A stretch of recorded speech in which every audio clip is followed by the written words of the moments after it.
Okay. I think let me set a few other things up here. It's up here. All right, everything appears to be ready. And here I am for. I hope I didn't kill the broadcast because I noticed that um, the preview banner that I set up on YouTube for today's broadcast had the wrong time. It said 11 p.m. And I didn't notice that until like 8 minutes ago. So I hope I see some people are joining, the stream. So great. Numbers may not be really big today because of that mistake that I made. But, hey, it's all good. So, welcome again, to Calvinwazoo's. That's me. Sunday Brunch Bunch, episode number 14. And today we are going to be focused on the 1987, the year in music. And hi, James. And we'll get to that in a little bit. Maybe Jorgen is, not have any internet connectivity issues, and perhaps he'll be able to join us today because he's, really big in the 80s pop music and shows a lot of great stuff. So we'll see. But we'll get to that momentarily. I want to remind everybody and also announce. So here is, let me first put the this notification, the Vinyl Community Gunkles. We have a new episode up right now, and I am going to post in the comments here a link so that you can check out the channel. So we've got a new episode up, and part of that is we're going to go live next Sunday evening, late afternoon, early evening. And hey, Brian, and hey, Ed, also good to see you guys. We're going to be doing a live stream for our episode next week, which is also known as Gay Uncle's Day. All right, the second Sunday in August. It's an official holiday, or a day of recognition anyway, that apparently I didn't know about until, earlier this week. It was first celebrated in the United States in 2016.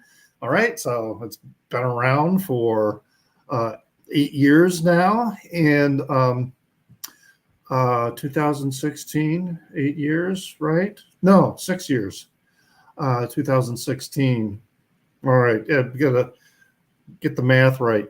But anyway, apparently it was started and first promoted on Facebook by somebody by the name of CJ Hatter, so it took off and with some other people, and it's just a thing, just one of those things that the internet and Facebook and all these things are famous for and whatnot. So we are going to be broadcasting the Vinyl Community Gunkles. We will be broadcasting live next Sunday on Gay Uncle's Day. So everybody had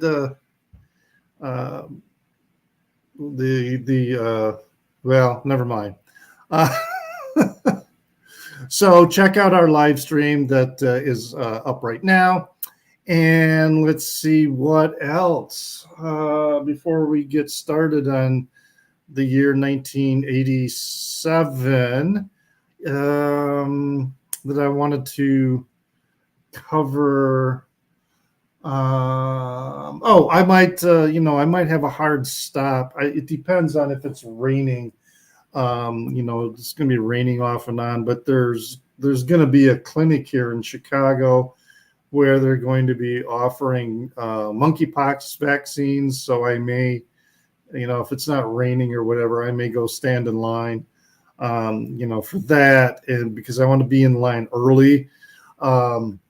When they start doing this, because in other locations where they are offering the vaccines, you wait in line and they only have so many vaccines, and then they run out, and then you've stood in line for a long time, and it's kind of a tough deal with that. But anyway, so I'll probably be pushing for a hard stop after 2 hours. But there is a lot of really good music that was published and released in 1987. And I did post a question, on my community tab for people to respond to. And that question essentially is,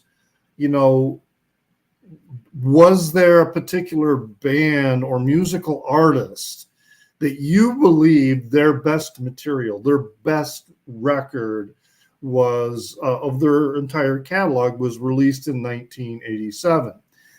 So, leave a comment here in the stream, or you can also post a comment in the community tab. There is, I got one comment in there that I'll mention later as we get going here. Because there's a couple I'm going to show here that one I think is probably, at least it's my favorite of the band's entire catalog. And then there was another one that I was listening to, and I was just realizing how really strong this album was. And I hadn't listened to it all that much, which I'll discuss later. And Topo here is mentioning Public Enemy, their best album, he believes, and was released in 1987. Is that an eponymously titled album? Is it just called Public Enemy, or what's the name of that particular release that you're talking about, Ed?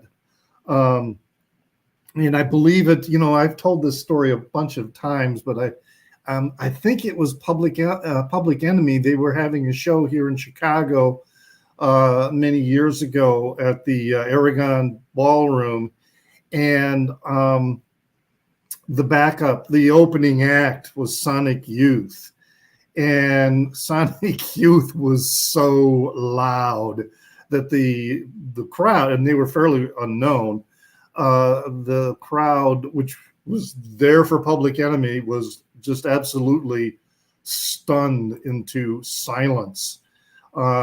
So that's just that was just kind of a funny little bit of information on there. It Takes a Nation of Millions. Yeah, you know what? All right, so yeah, their best album was their debut. That, in your opinion, It Takes a Nation of Millions. I don't have it in my collection. That is a record, though, that's on my list that I do want to get added to my collection. It's not necessarily one. I'm not always looking for it when I go record shopping, but it's also not necessarily one I think that you see all that often. But I may be misrepresenting its availability, because as I said, it's on my want list, but it's not one that I actively look for or think about, when I'm in a record store. I've got on my phone a list of my priority wants. So, just to give you a idea of some of the records that I want to get, there's Orb by UFO, or The Orb UFO is on my list when I see that. Black Steeler by Forge Master. Let's see, Dominatrix Sleeps Tonight. Wouldn't mind getting that. I've been recently listening to Bronski Beat again. The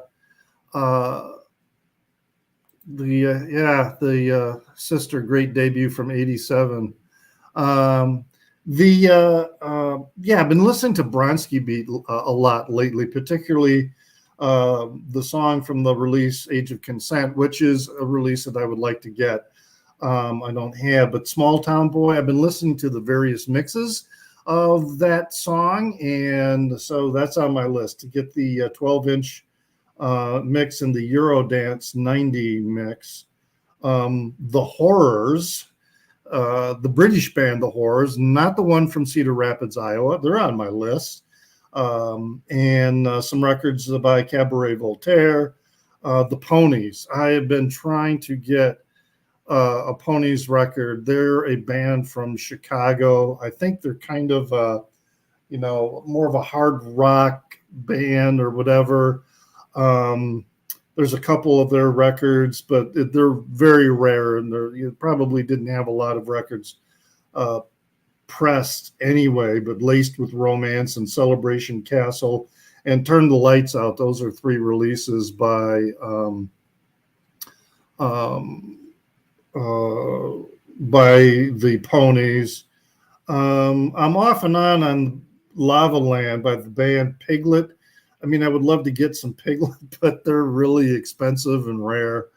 And there's another Butthole Surfers, and there's a compilation of anti-fascist songs on this compilation that's called Calling at Duke Street. Something I wouldn't mind picking up. There's still some Cramps. Garfield Fleming, Don't Send Me Away. They've reissued the 12-inch single, and so it's readily available for good price in Discogs. But, I always keep going through the 12-inch singles in a lot of stores that I go to and looking for it, because I figure if it's that ubiquitous on Discogs, then I shouldn't have that much of a problem finding it in a store. But believe it or not, all the stores that have fairly big 12-inch single selections, for sale in the store, they don't have it. And some of them, the proprietors, they don't even know anything about it. And King Kong, which is a band that the original bass player from the band Slint, after he departed, formed a group called King Kong. Those records are difficult to find as well, even though, it's an American band, but it seems like the only vendors that I see, at least in Discogs, that have copies for sale are all in Europe, particularly Great Britain. So I don't know what's up with that. I seldom see it for sale in in a store, a U.S.-based store, where the postage isn't going to be so high to have it shipped. I see there a lot of people are posting some of their favorite, what they think are the best records in a band's catalog that were released in 1987. And some of them are talking about, let's see, what's this one here? You're living all in Russia. I guess I don't know what is this? I don't know what R.I.P. Beans means. I'm sorry. That must be something that I don't quite. I'm not familiar with what's going on with that. So maybe somebody might mention that. But Prince's Sign of the Times, and let's see, Ballad of Dorothy Parker. What's that from? I don't recognize that. So interesting. So yeah, we can get started here, and want to see if. All right, let me do the. No, that's not what I want to do. This is what I want to do. And yes, I know rest in RIP means rest in peace. I don't know what RIP bean. What's the reference to bean? That I don't, or beans. I was scrolling back through the comments, but I don't, I missed it, and I don't know what we're talking about. So anyway, here is the link to the stream for those of you who want to join the discussion and show releases from 1987. And I want to also check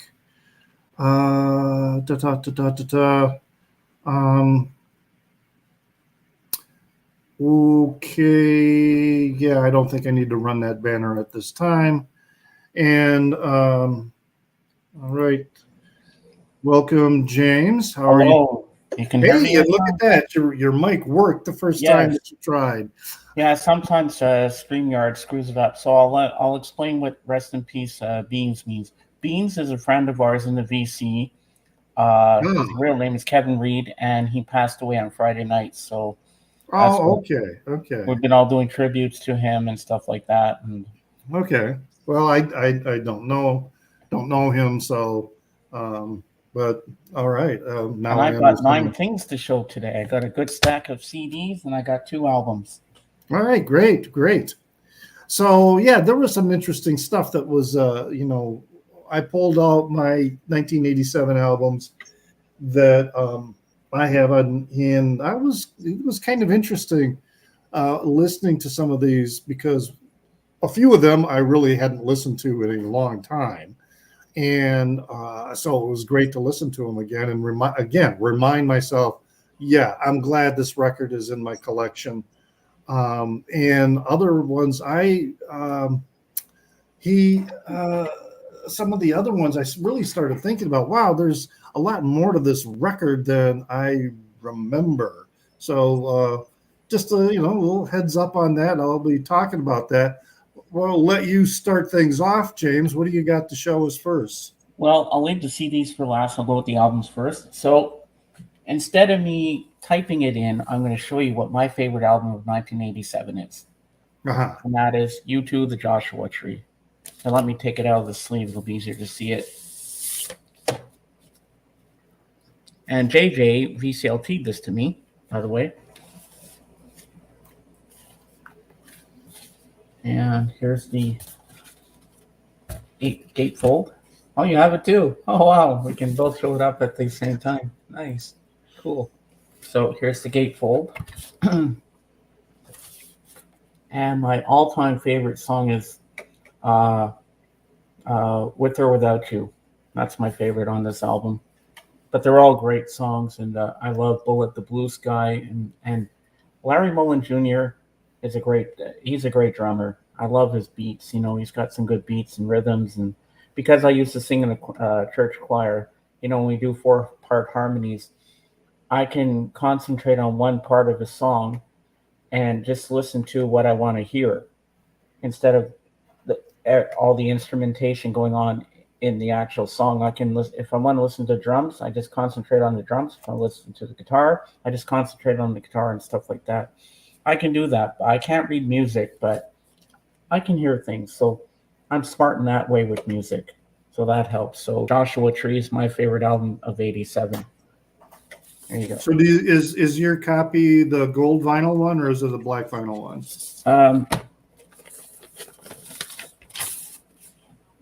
Okay, black vinyl. Okay.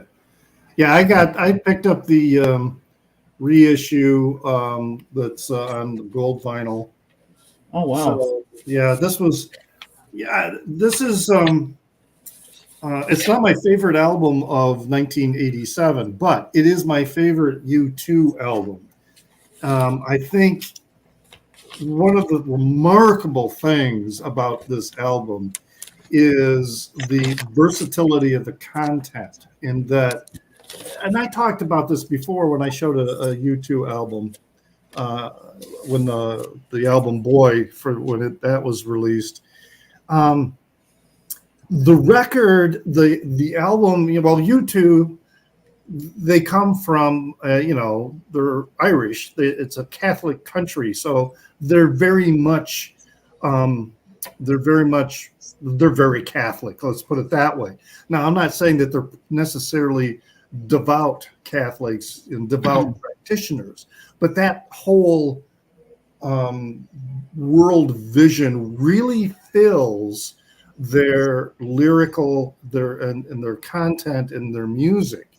And the versatility of the music that I find remarkable with this release is when they are singing, they bring that, to me, because I was raised Catholic as well, that unique mysticism that is in Catholicism that I don't think exists in Protestant denominations. And so they bring that mystery, into their music. So they effectively combine, I think, spiritual devotion with human love. And that's really a lot about what this song is, or excuse me, this record is about. It's just basic day-to-day living and getting through life, and sort of a return to a basic a basic way of living that isn't wrapped up in materialism, and which was refreshing for me to hear again, because that's in a lot of pop music. There's a couple other records that I'm going to talk about where that is, but I just think a lot of people missed it, or they didn't pay attention to the messages in the songs. And it's like that Don Henley song, about the deadhead sticker on the Cadillac.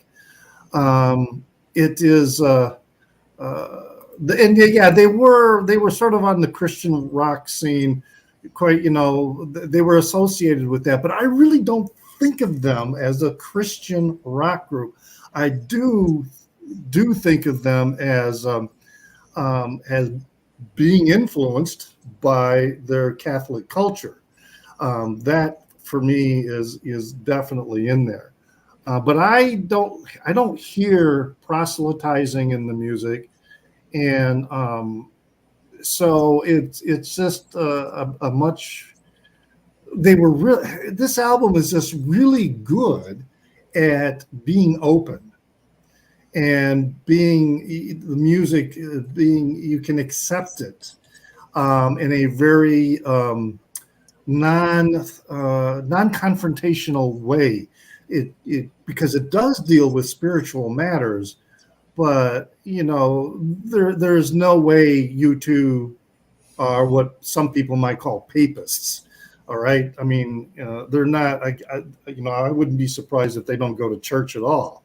But I just never really thought of them as. I'm an atheist, so their music still appeals to me because of that. It's almost like it has this. I don't want to say ethereal quality, but it has this space about it that is enveloping, and it's a very comfortable space. And I tell you, a couple of the songs on here, the one song, It's like this. I think it's the second to the last song. Exit. Yeah. That I think that's the one where it kind of has this very quiet,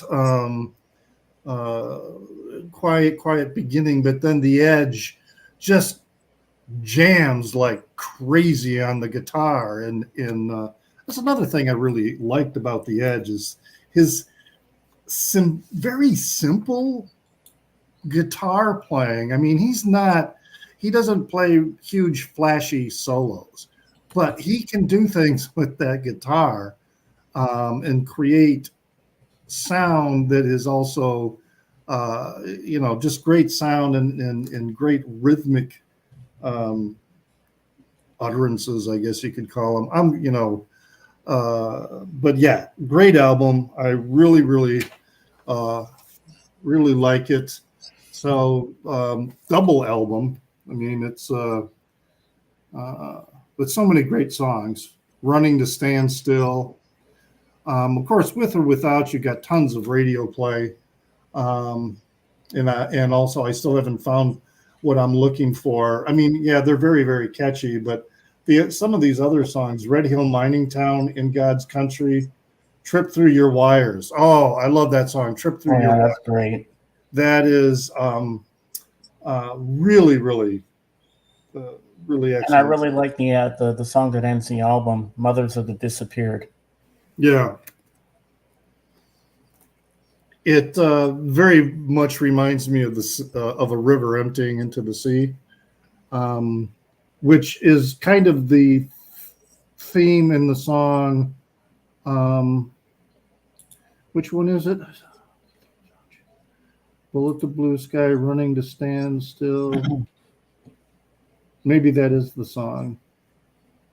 But yeah, it is a good closer for that album.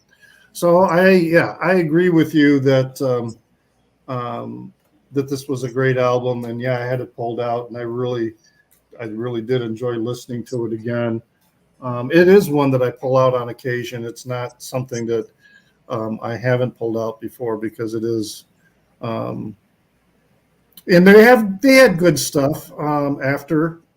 I mean, I enjoy their material after the Joshua Tree. But this was the pinnacle of their musical career, in my opinion. All right, so the one I'm going to show is probably not a little more obscure, but not that obscure. And because I was kind of surprised this was released in 1987, and I thought it was released earlier, but it's this one here, and. So Buckwheat Zydeco. I've heard of that, man. And, on a night like this. So this is some great. And I see that Jorgen is waiting to join us here. I'll pull him up here in just a minute. But yeah, Buckwheat Zydeco, fun Zydeco music. It so if you're unfamiliar with Zydeco music, it's a sort of a Cajun style of music from Louisiana and the Bayou country, and so it has a folk music tradition that I think actually comes from. I might be wrong, but I think it comes from the islands, the British Isles. Scottish folk and Irish folk music, but then it gets the French Canadian is imbued into it or whatever. It's just fun music, great stuff. It is stuff that you want to dance to and listen to, while you're having a barbecue or something like that. It is a very solid album. I'm glad this one is in my collection. And let's bring up Jorgen. How are you doing today? Good morning. How are you? I am doing well. I'm doing great too. So I know it goes. We're going clockwise, but Richard, you can go to Jorgen. We'll give him a turn now. Yeah, what I'll do is let me threw me right into the fire. There you go. So get you started off here with what you got to show us. 1987, a year when I started to, after a few years when I was newly in love with pop music, 85, 86, I started to get a little bit knowledge, checking out on what's really good and what's not. The synthesizers were a little bit on the way down, unfortunately. But there was some great music that year. And I'm going to start with pleasing Michael Valentini, who the past times when I've been here have been asking me about this group. So I thought, why not start right away with Cock Robin, after Here Through Midland. Cock Robin is Peter Kingsbury and Anna Lacazio. I think they were married. British group with a very soft and very light but at the same time very thoughtful pop music. They had their biggest success this year with the song Just Around the Corner. This is a good album, definitely a great album with really nice, well-made songs. And I like Anna Lacazio's voice. I really like her voice, and I like his. Peter Kingsbury has a very energetic and very touching, very intimate voice. It's a highly recommended album. After Here Through Midland, Cock Robin. I have heard the name before, but I am unfamiliar with their music. So sounds you made a very good sales pitch for checking them out. I hope Michael Valentini is satisfied. Yeah, I have a debut also. Yeah, he noticed. He noticed. All right. So is that how many did they have a very deep catalog, or is that I think they released 3 or 4 albums. Okay. Sounds good. I think I have them all. I'm not 100% sure about their discography, but I think that is around what they did. I think they divorced then, and Anna Lacazio is releasing albums by herself. I haven't heard of those, unfortunately. Okay, cool. Well, then, what's up next from you, James? Well, we got another vinyl record, and then we'll get into the CDs later. So this one is from 1987, and it's from the King of Pop. We got Bad. Now, do you think Bad is better than Thriller, or do you think Thriller is better than... This is a great album, but I prefer Thriller over this. Uh-huh. It's not a bad album. I mean, it's got some good songs on here.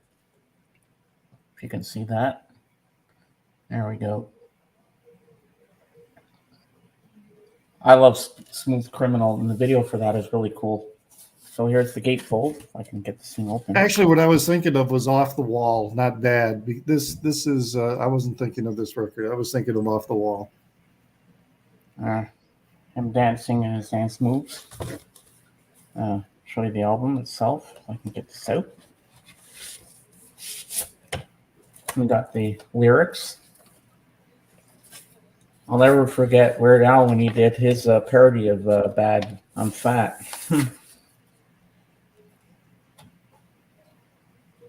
That was I'm not a Weird Al fan. No, I love Weird Al. He's an acquired taste, let's put it that way. Especially when he does songs that are nothing more than body shaming. Yeah. So what's your take on this album here? I am unfamiliar with it. I mean, I have Off the Wall on CD and I have Thriller on CD. So the album Bad is because that was a song that was released on one of those two. I can't remember, wasn't it? I mean, or so is this a compilation or is this a? No, this is an album. No, this is a new album. This is an original. Oh, Yeah, okay. All right, then. Yeah, I'm unfamiliar with that one and the songs. What are your favorite songs on there? Let me get it again. I'll tell you.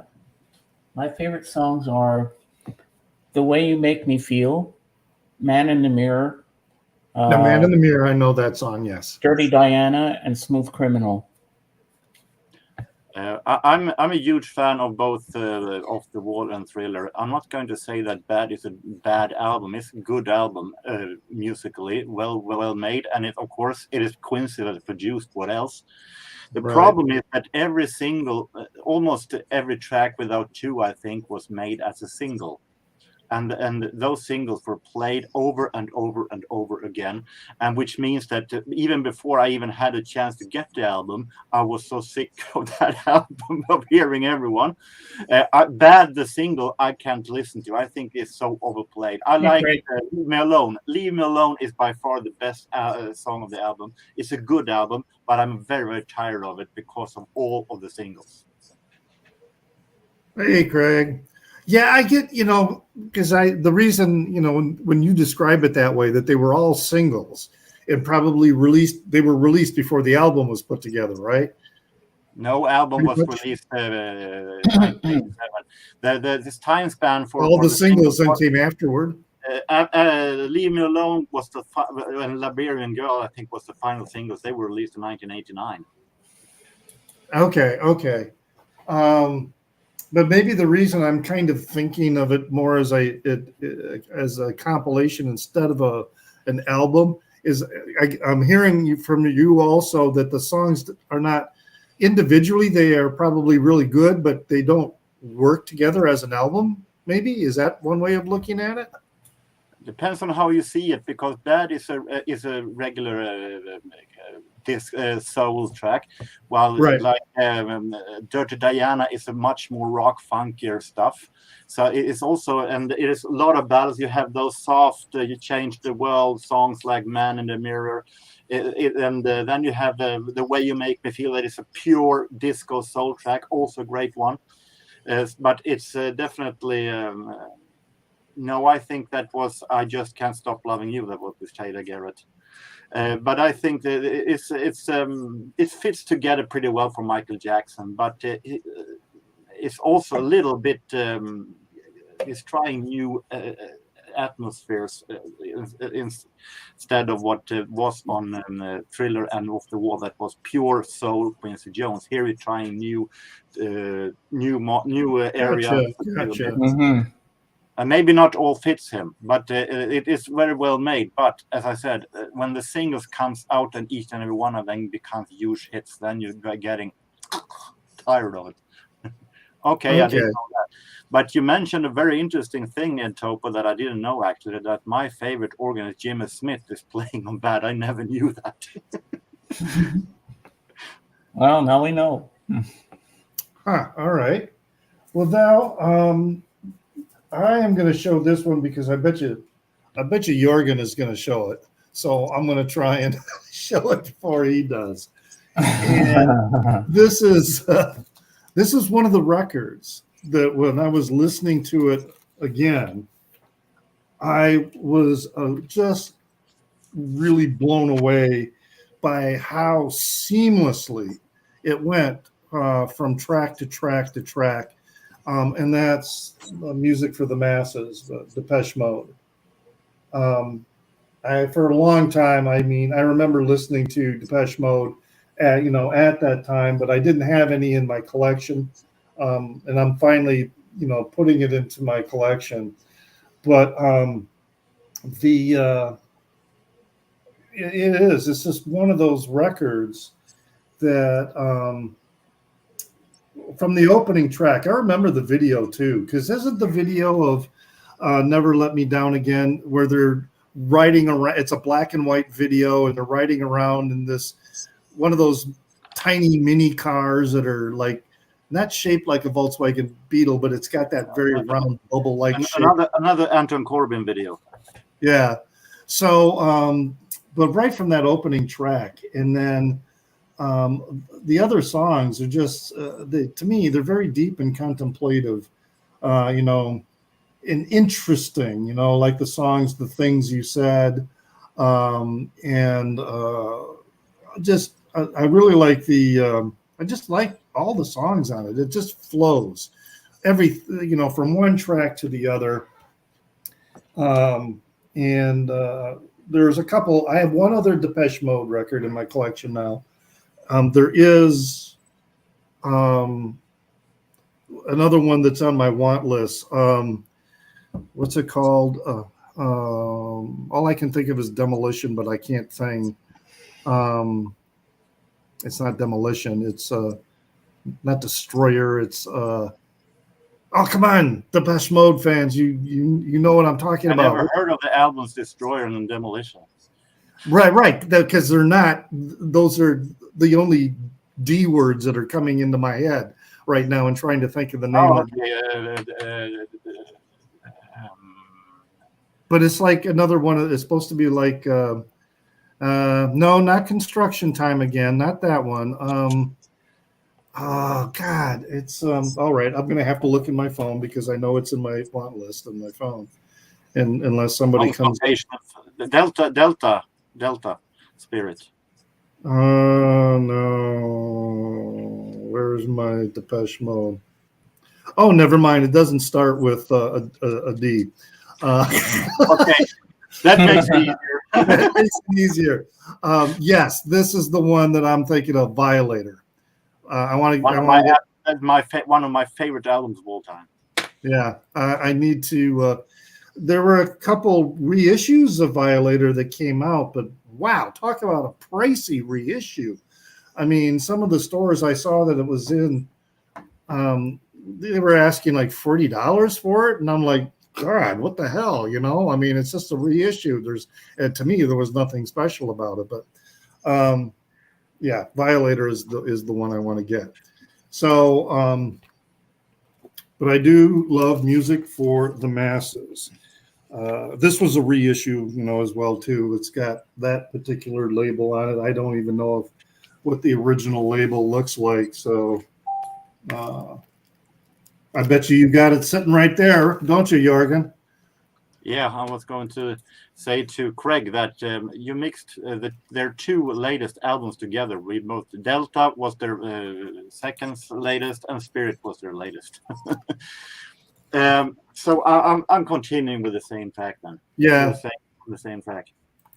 I think this is a really good album with one exception, and that is the singles are in different kind of album mixes, and we all know how I feel about that. Yeah.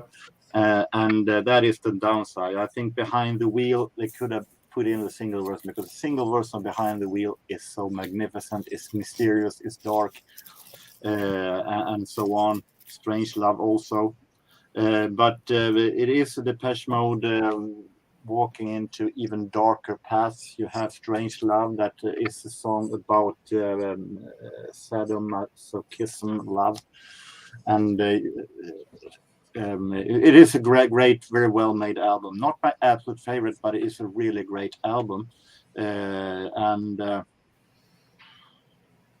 nothing more to say about it. It's a really, really great Depeche Mode album. I am really happy bringing those into my collection. I mean, because as I said, I remember the music, when it was released. I remember hearing it. And at that time, I really wasn't buying a whole lot of records anyway because of where I was living. It was difficult to get to a record store, and so there were other things that I was chasing after. But Jorgen, if you've got another record to show, I mean, you don't have to count that one as the one. You can go on with something else here. I'm taking another one of my absolute favorite. I have dug in my bag for absolute favorite albums, and came up with another one that I've always been in love with. That is Level 42's Running in the Family. Level 42 marched big into commercial stuff here, and it's a little debated whether they were better before or better here, and I like them both because I think this is so magnificent, well made. Really funky, jazz funky pop style, and with a fantastic bass, clear bass by Mark King, and his great voice. Such a magnificent songs. Children Say, I really like to be with you again. I think that one is so sadly forgotten single. Running in the Family title track. You have Lessons in Love here, of course. So this is definitely one of my absolute favorite albums of all time, and I think it is a masterpiece in my book. Pure proof of how great this band really is and how funky they are. That was super nice because I am totally unfamiliar with them. Me too. It's something I definitely want to pick up now. Yeah. Well then, James, what have you got? You say you're moving into CDs now? Yep. Now there's a reason I'm wearing the shirt, and you'll know why.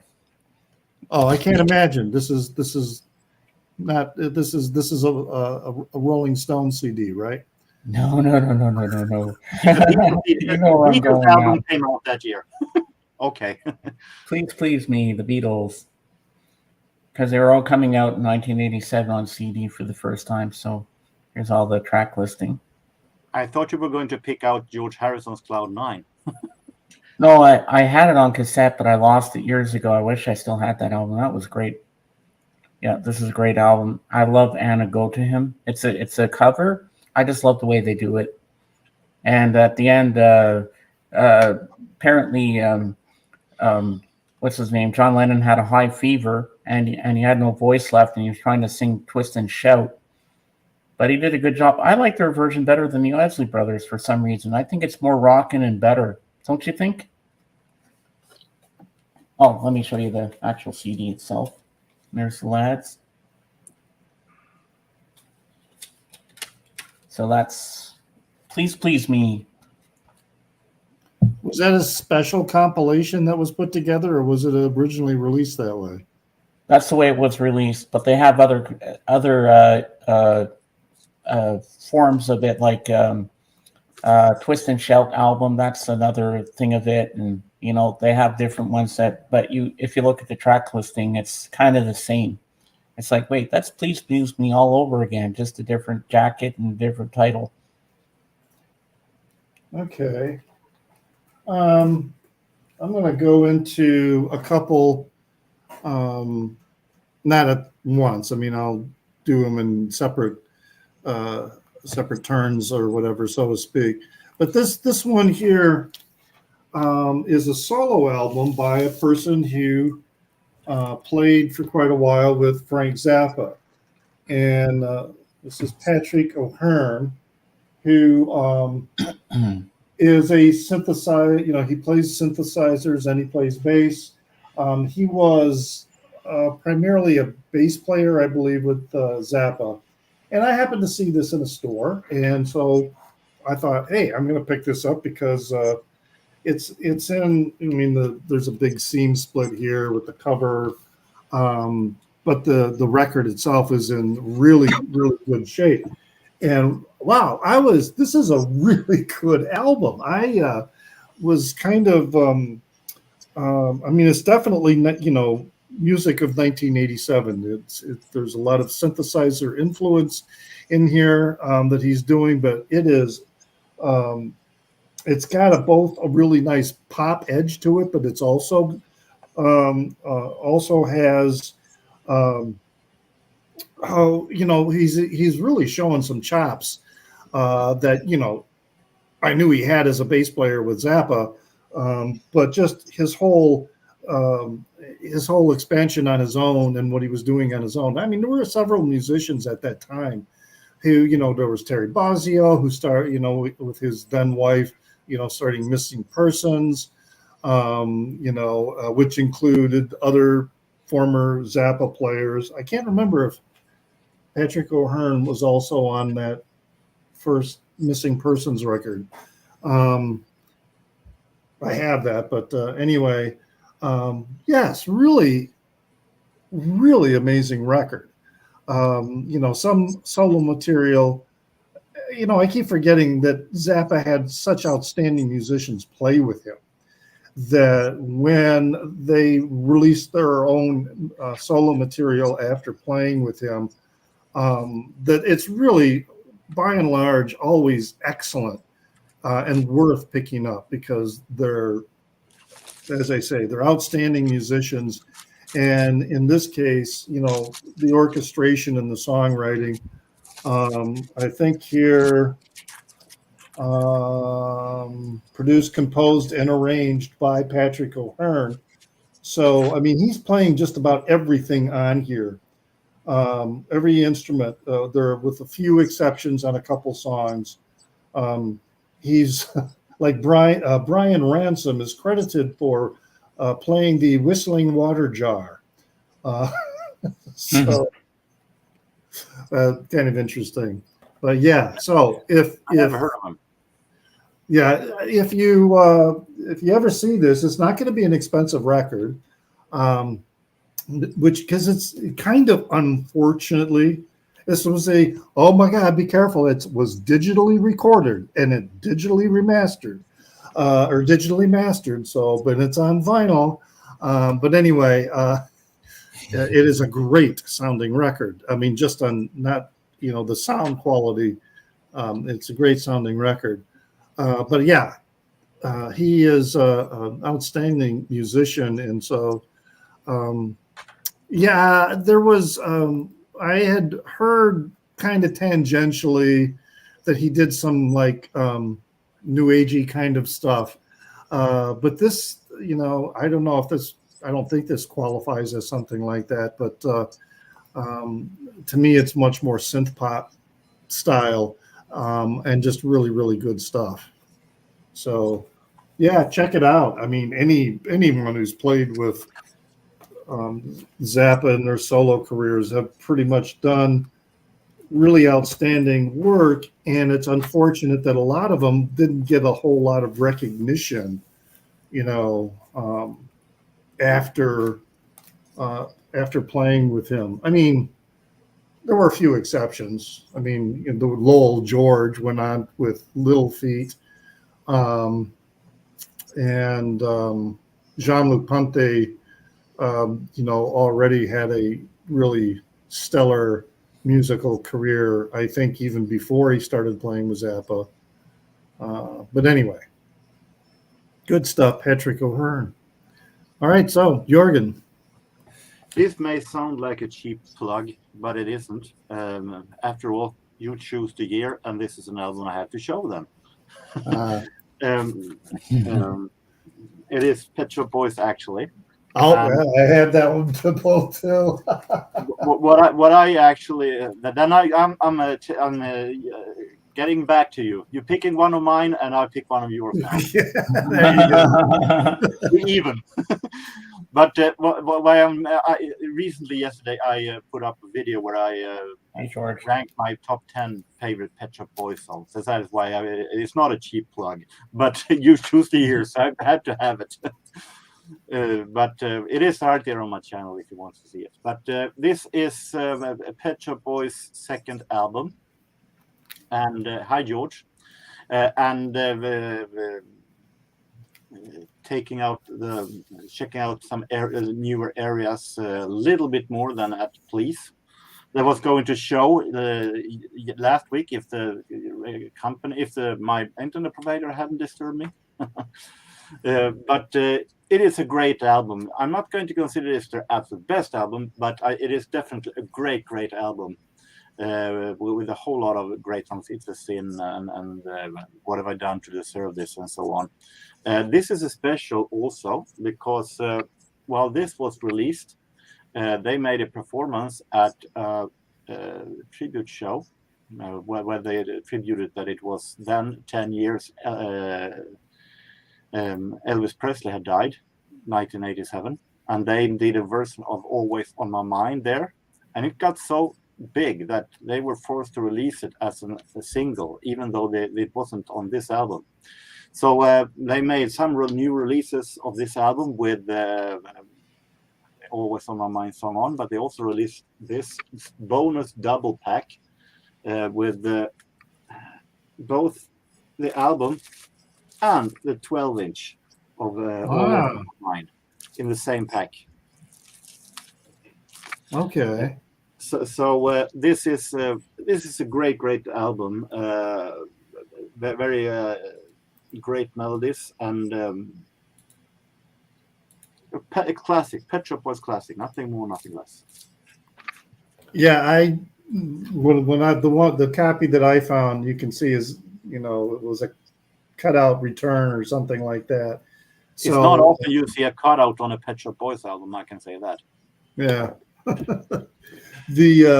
I always really liked the quirkiness of the song Rent. That's such a. I remember when Rent came out in 1987. I didn't like it at all for some reason. It took me a year or so before I started to enjoy it. But it is a very, very sad but special feeling, and in the lyric, the chauffeur, the butler, falls in love with his female boss, and is longing watching how she goes out with one man after the other. So it's a very special feeling and interesting lyric. Yeah, in my mind, it was his rent boy. He was singing about being somebody's rent boy. So that's the way I always interpreted no, the song. Rent in this case is that he lives in the same house and he pays his rent. Yeah. And I thought of him as being kept someplace, So if you watch the video, it's just a fascinating song. I always loved it. If you watch the video, he's a chauffeur of her car, and and the guy that she is longing for is, of course, Chris Lowe, the other Pet Shop Boy. Yeah. The other song, which one is it? Like you said, what have I done to deserve this? But Shopping also was another. SHOPPING. Again, just they had this this quirky style that was always to me endeared them to me. And what was it? Maybe 6 years ago, they were in Chicago at the Auditorium Theater. So went to see that show, and that was a fantastic show. To see them in that theater, because that theater is just. I'm going to compare it to Please, the album before this. Please, the debut was more of having three tones that they played with and made songs of. This is much more variated, and they are stretching out very much when it comes to the melodies and how they have made it. Though the production may sound a little different from what it was going to be later on. But I still like this album, even though there would be even stronger album later on. Right, because I don't have it in my. I used to have it on CD, and I don't know what happened to it. I hate that when that happens, because I can't find it. But I used to have Very, and I never see that in the stores, and but probably because it's pretty much a CD. It was a digital, so I'm sure the vinyl pressings might not all be that great a quality. But I need to get at least the CD. I can say that this is also one of my. This is my favorite Pet Shop Boys album. It's one of my favorite albums of all time, because this is so very Pet Shop Boys. It's very, very dreamy. Fantastic album. It is. I really do like that. So, all right, what you got for us, James? Well, we continue with our Beatles in '87 when they were releasing them to CD for the first time. So next we have. I don't know if these really count, just because they're I could show reissues from 1987, but it's Well, you're a big fan of Frank Zappa, and I love the Beatles, so I've been dying to do a Beatles fix. So I'm doing that now. So we have these ones.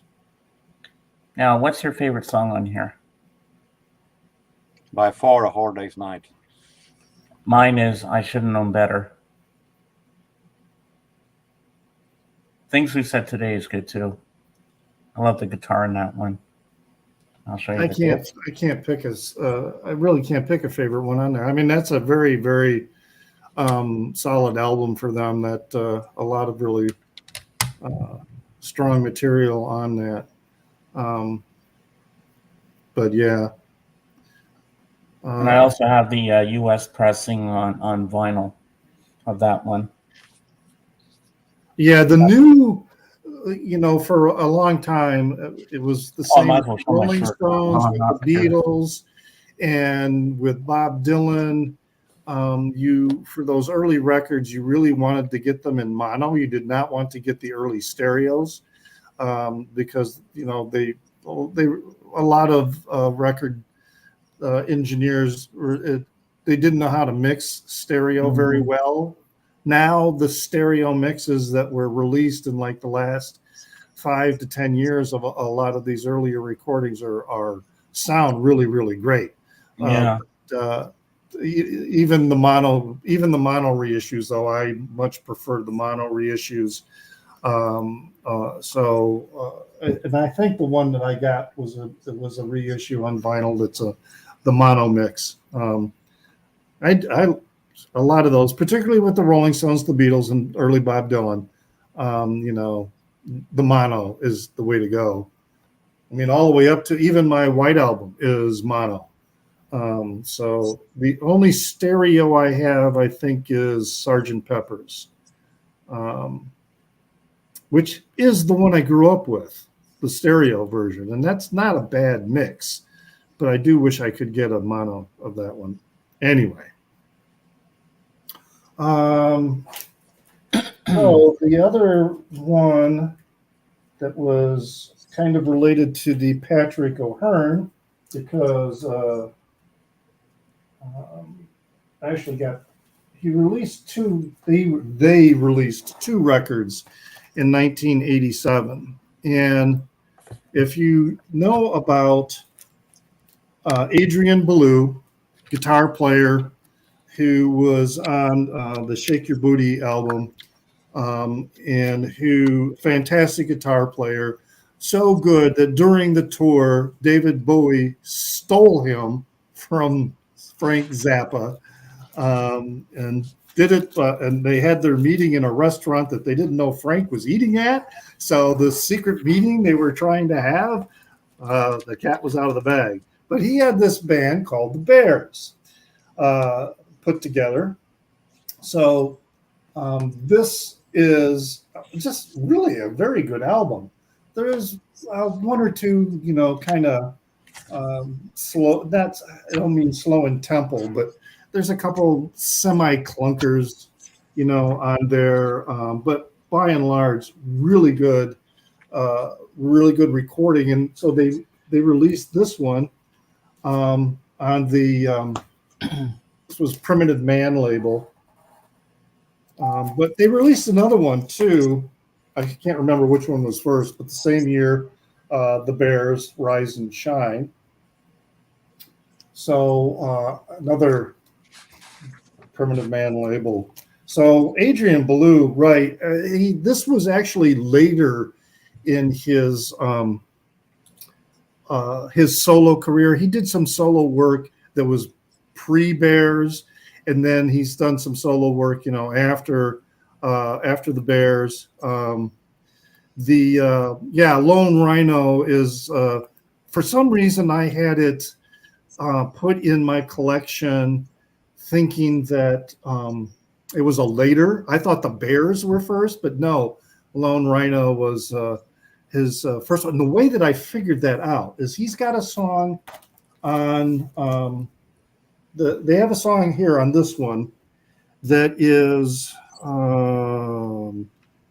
I think it's Honeybee, which made me think he was singing or he had written a song about his daughter, because in Lone Rhino, the last song on Lone Rhino is actually a song that his daughter wrote, and she was only 4 years old, So that's when I went back and was looking at Lone Rhino, and I realized that, no, that was released way, because I thought the song on here was about the birth of his daughter. So either he had another child or something like that. but it did. It struck me as a song that he wrote about a new child in his family, or he was, I don't want to say infantilizing somebody, but or it could have been something like that. It just struck me as a very sweet song about a child there. So hey, Craig, good to see you. Maybe move things around here a little bit. Hey, you're doing my favorite here, so I felt like as we go around in a circle, we can bring you in here, and you got some records to show us. I do. I grabbed a stack here. I just got to decide which one I'm going to show you first. So, you're on the spot now, so. Right. Well, I'll just go with the House Martins. All right. Oh, sorry, I'm slow here. The House. You see, now you were talking about the House Martins the other day, and I am totally unfamiliar with them. Yep. So House Martins, pretty much most of the band went on to form the Beautiful South, which I'm absolutely obsessed with. But Paul Heaton, lead vocalist, Norman Cook, who is Fatboy Slim, was in this group. They only had 2 records. This is their final one. And it's fabulous. Is it difficult to find? Is it pricey? The House Martins are much easier to find than the Beautiful South on vinyl. So I like their debut album better, but this is still a pretty solid record. I was thinking of taking that one also, but I felt like I couldn't take everything, so I spared it. But great if someone picked it instead of me. Yeah, it's a fantastic record. So is it a similar style of music to the Beautiful South, or is it ish? I feel like it's faster. It's more like, I don't know, more playful. Yeah, definitely more playful. Okay. More just very tongue in cheek. You have them singing a cappella song, "Caravan of Love." There, yeah. I don't. They make them more experimental, and they taking chances and having fun in a whole different way. While Beautiful South is more smooth and thingful music. Yeah. I do like the Beautiful South, so I will definitely be looking for the House Martins. After you've been talking about them. Moved the boxes around to get us back into our order. Jorgen, what do you have for us? I'm going over to USA, or maybe partly Sweden, because one of the members lives in Sweden. I'm talking about a band that big in Sweden, though they didn't take until '93 until they got a real big hit here. The Hooters. And their album "One Way Home." I will listen in 1987 to a radio show in Sweden that I loved very much, and they played Hooters from this album a lot, and my love for it grew very fast, especially the song "Satellite," that I think is amazing. Very funny. Can see as a little prelude to Genesis, "Jesus He Knows Me" when it comes to lyrics. It is a really American folk music in the edges, but very rock music with American folk music in the edges. Eric Bazilian, the singer, I don't know if he lives there right now, but he lived in Sweden in an island called Järvsö. So he speaks Swedish. I love this album. This is a really great album with makes you happy. That really makes you happy. Typical American, but still very. Yeah, I see the squeeze box. So, and it sounds like it's kind of like Americana, but it's got a bit of a rock edge to it. That might be a good description. They're having a lot of accordion. They have violins and so on in their songs. Rock music with a lot of folk music style. In the edges of the production. Hooters. They had a whole lot of, they had some really great success, and this was they had, as I said, a big success in Sweden, even though the songs didn't start selling until Boys Will Be Boys came in 1993. Yeah, that's unfortunate with some artists that they release some really great material, but for whatever reason, nobody hears it. Maybe because it just never got radio play, and then they get a big hit and they start getting radio play, and then people realize, oh, they've been around for a while. People saw the Hooters more as an album band than a single band. Yeah. Well, yes, certainly in the 1980s, and especially in the 1990s, album-oriented music wasn't getting a lot of radio play anymore because of the way the format. The problem here in Sweden when it comes to American music is that it was not. I don't think we were quite ready for it. We were more influenced by Britain at the time. Yeah. But I'm very surprised that Satellite didn't become a hit single here, because it has everything. It has the smashing lyrics, the ironical lyric. It has the smashing hits potential. It has that kind of melody that everybody can waving and having a good time with it. I'm surprised it didn't become a hit in my book, but time is what it is. All right. So now, James, what have you got? Next, we got more Beatles. I'm going through their catalog. I don't have all from '87, but I have 5 left here. So this one is one of my favorites from the soundtracks, which I also have on vinyl. Help. And my favorite song is the George Harrison one, "I Need You." This is a great one. And of course, they always have to have fillers on there, because there's not a lot of tracks in the film, so they got to add more songs in there. But this is a great one. And Craig, what song do you like in this album? Let me see. I'm reading your list. Oh, I think "Act Naturally" is great. Yeah, that's great, Ringo. Mm-hmm. I always like "Ticket to Ride." Ticket to Ride's good, yeah.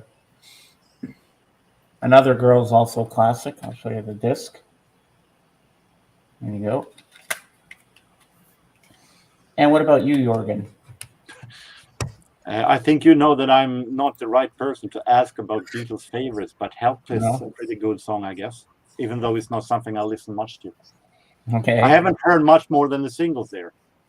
The film was on the Criterion Channel for a while.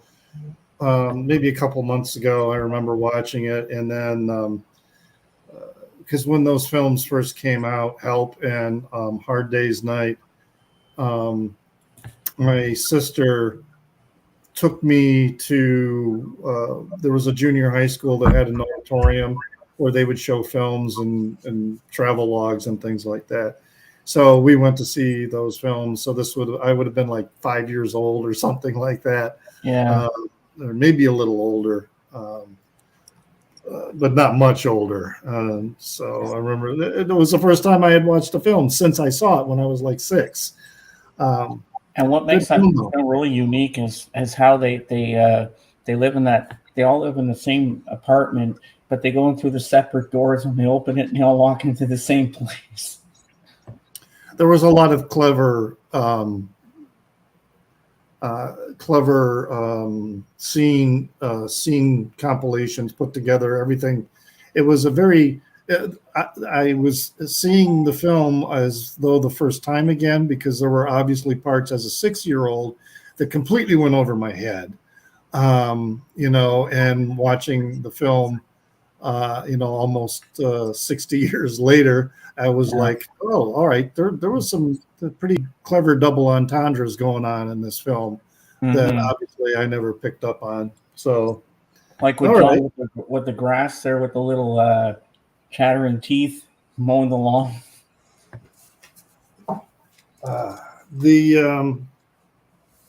All right, so this album I'm going to show is one that I've talked about this before, how when I was listening to REM, I started pretty much with Eponymous.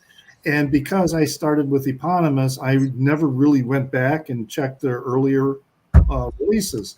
It was, everything after Eponymous, with Green and the other records that I was listening to as they came out. So this one, was released in 1987, and I finally got around to adding the releases in that, the songs that were on Eponymous were taken from. And again, the different mixes, although some of the different mixes that are on the album release, I do kind of like better, or maybe not better. I just appreciate both. I appreciate both of them. But this album, when I was listening to it the other night, what really struck me is that this is a concept album from start to finish. It really is following this track of song, like the Finest Work song. I never realized, I thought of it as a work song, but then as I was listening to it, I started to recognize again, the message of, the finest work that we can do is be able to live without, messing with somebody else's life. There's that theme that goes through this, the end of the world as we know it. And I feel fine. I have a better appreciation, for that because of the way that song is put together, all the fast talking about how everything is like, going to hell in a handbasket. And then you throw in this part, I feel fine. I just want some time alone. It made me think of that meme of the dog in the house on fire, and he's saying, "It's fine." It's a lot of these songs. Exhuming McCarthy, Welcome to the Occupation. Really listening. Oddfellows Local, the closer. Really amazing, underappreciated album to me. I'm almost starting to think that maybe Document is becoming my favorite release of theirs. And musically, I am a big fan of Monster, and I know a lot of people don't like Monster. They think it's kind of they think it's kind of just a redo of Automatic for the People in some respects.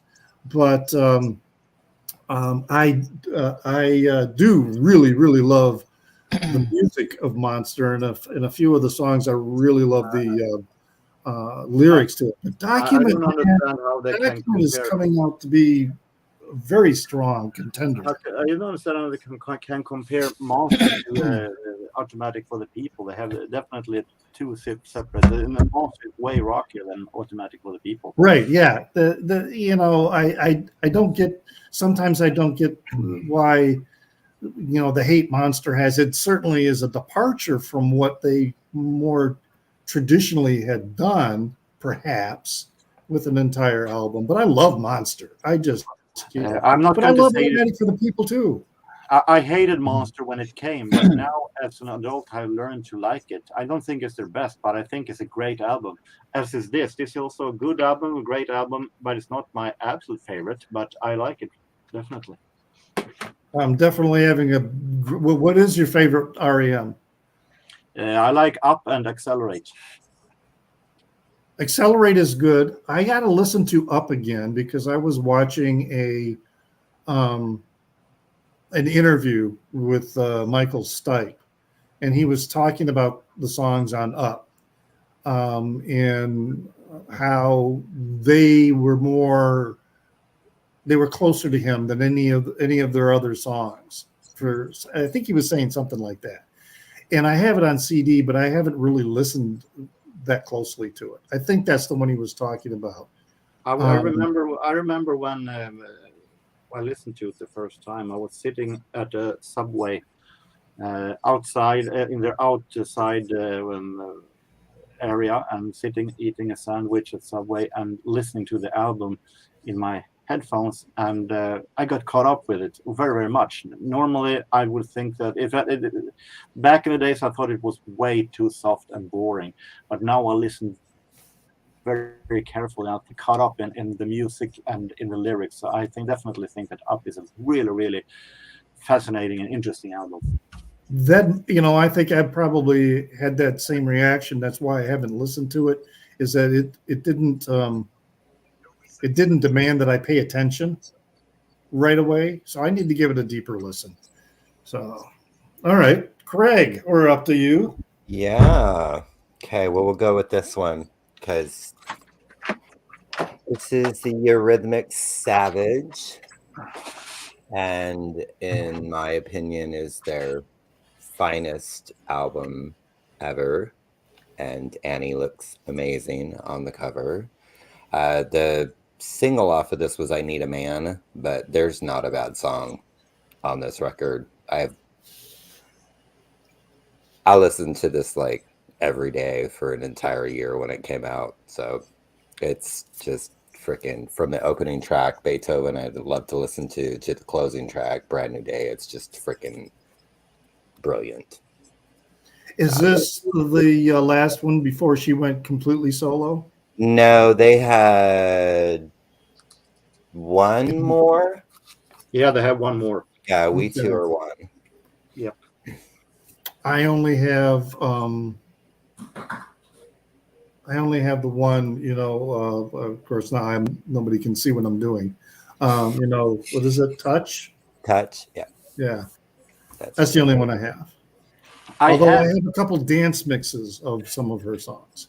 I had Savage once, but I agree to disagree. I think this album is unfortunately not one of their best. I think it was pretty boring when I listened to it. I like Shame.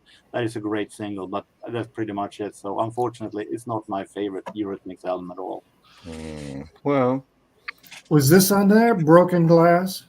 No, that's her. Broken Glass and it's solo. Oh, okay. That's her solo, yeah. Because I do have a dance. That's a dance compilation. A mix of that song was on that. This is interesting.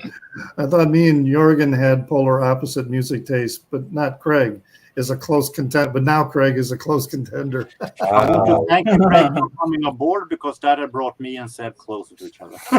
Yeah. You're welcome. You're welcome. All right. All right. I saw that. We're back to you, Jorgen.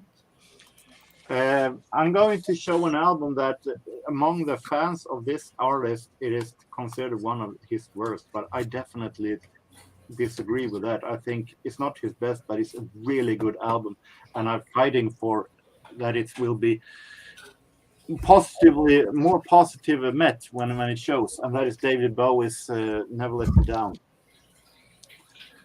I think this is definitely a great album. It doesn't reach up to 70s stuff, of course, but it's really well made. I think that is really great stuff here. Zeros are great. Last Spider, definitely an underrated David Bowie album that I think should be more recognized. So yeah, that was one that a lot of the material at that time just never appealed to me, but this one I'm really unfamiliar with, so I'll have to give it a listen. It's not on my list of Bowie albums that I want to get. So it definitely were at the time. It was very much David Bowie's down period. It wasn't played all that much, and he was out in the shadows. But I think this one deserves better recognition than it has been. Well, and he also was, he had sort of a comeback with Let's Dance. Yeah, but that was before this. Right. I know. A couple years before that, and then he did. He was like he disappeared. It seemed like, although there was material coming out. Tin Machine was close to this era as well, wasn't it? I think it was after this one came out. Yeah, okay. I never got into Tin Machine. I think what the album that made him come back into the spotlight a little bit more was Black Tie, White Noise, but I don't have that one, so I haven't listened to it yet. But very underrated and highly recommended to give it a second chance. Those who didn't like it the first time. Yeah, the later albums that I would like to get include Heathen and Reality, and The Next Day. I wouldn't mind getting those, but I never see them in the stores. That Insane I actually want to get a hold of, but David Bowie albums are so expensive these days. Yeah, because I think during that period, the record companies might not have been as willing to print as many copies. So, and then the reissues are only now coming out, with his estate or whatever, with some of them. So I don't know. But even the originals that you find on thrift stores or different kind of records sell stores, they are automatically after David Bowie died, the prices rose high. That even Let's Dance you couldn't find for under $6 in the regular thrift store. Yeah. That I suppose in some cases that kind of price increase I think can be justified if there is a limited number, of copies available. But with some of just because the person died, if there's 5 million copies out there of the record, there's no reason the price should be going up like that just because the person died. So anyway, the interesting thing is when Michael Jackson died, all the album rose. Yeah, it was like there are 30 million copies of this record. But the interesting thing is that after a short while, Bad and Thriller were very high in price. But then after a year, it went down again to the normal standard again. Yeah. I can remember going to a yard sale, and somebody had a copy of Thriller, in for sale, and so I checked it out, and it was in terrible shape. I mean, it was all scratched, and they wanted $20 for it, and I'm like, just because it's Michael Jackson doesn't mean that this is a super valuable record. But anyway, some people, do that. All right. So, all right. I've lost. I'm up next. Oh, okay. I couldn't remember what we were going to next here. All right. What do we got? Okay. Next in the Beatles that are released in '87, we have. This is one I've talked about wanting the UK pressing on vinyl, Rubber Soul. I need to get a new jewel case. It's kind of cracked, and this is where George Harrison started experimenting with the sitar and Indian music, which you'll hear on Norwegian Wood, which I love that song. So here's the track listing. In My Life is a great song. And what's your favorite on here, guys? Norwegian Wood. Yeah, that's a great song, yes. So is he lighting a fire in the fireplace, or is he burning her house down? I don't know. Because he never really mentions where he's lighting the fire. So I lit a fire isn't a good Norwegian wood. Like, it doesn't make sense, that part, because where is he lighting the fire? In her living room rug? In My Life is a great song for sure. Mm-hmm. Which was kind of an interesting collaboration.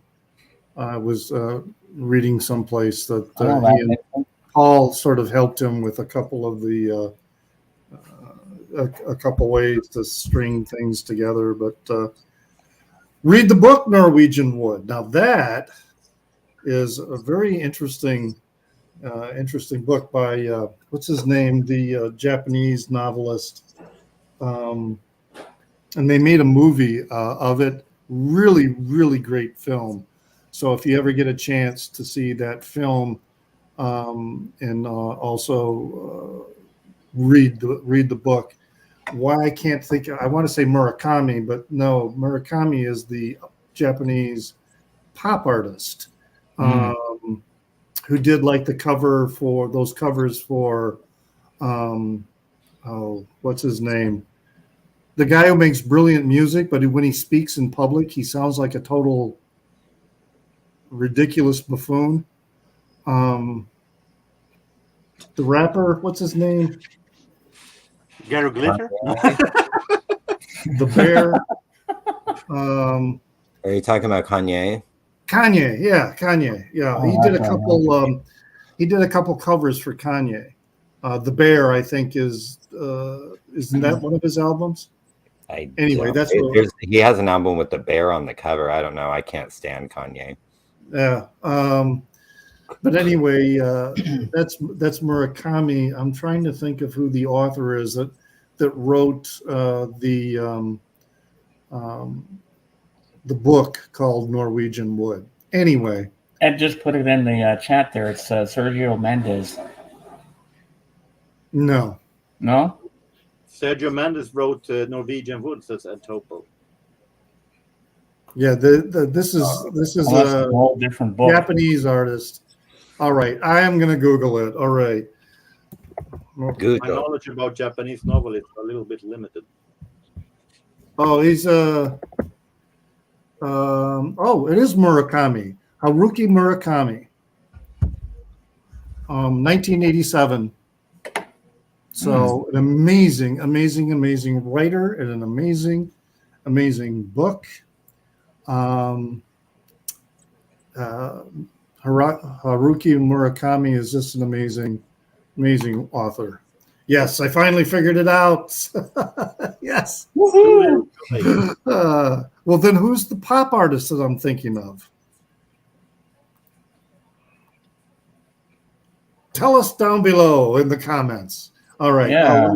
Let me get on here with. All right. So this is, to me, I was thinking of albums that are like near perfect. And this one is one of those albums that I believe is near perfect. That is Midnight Oils, Diesel and Dust.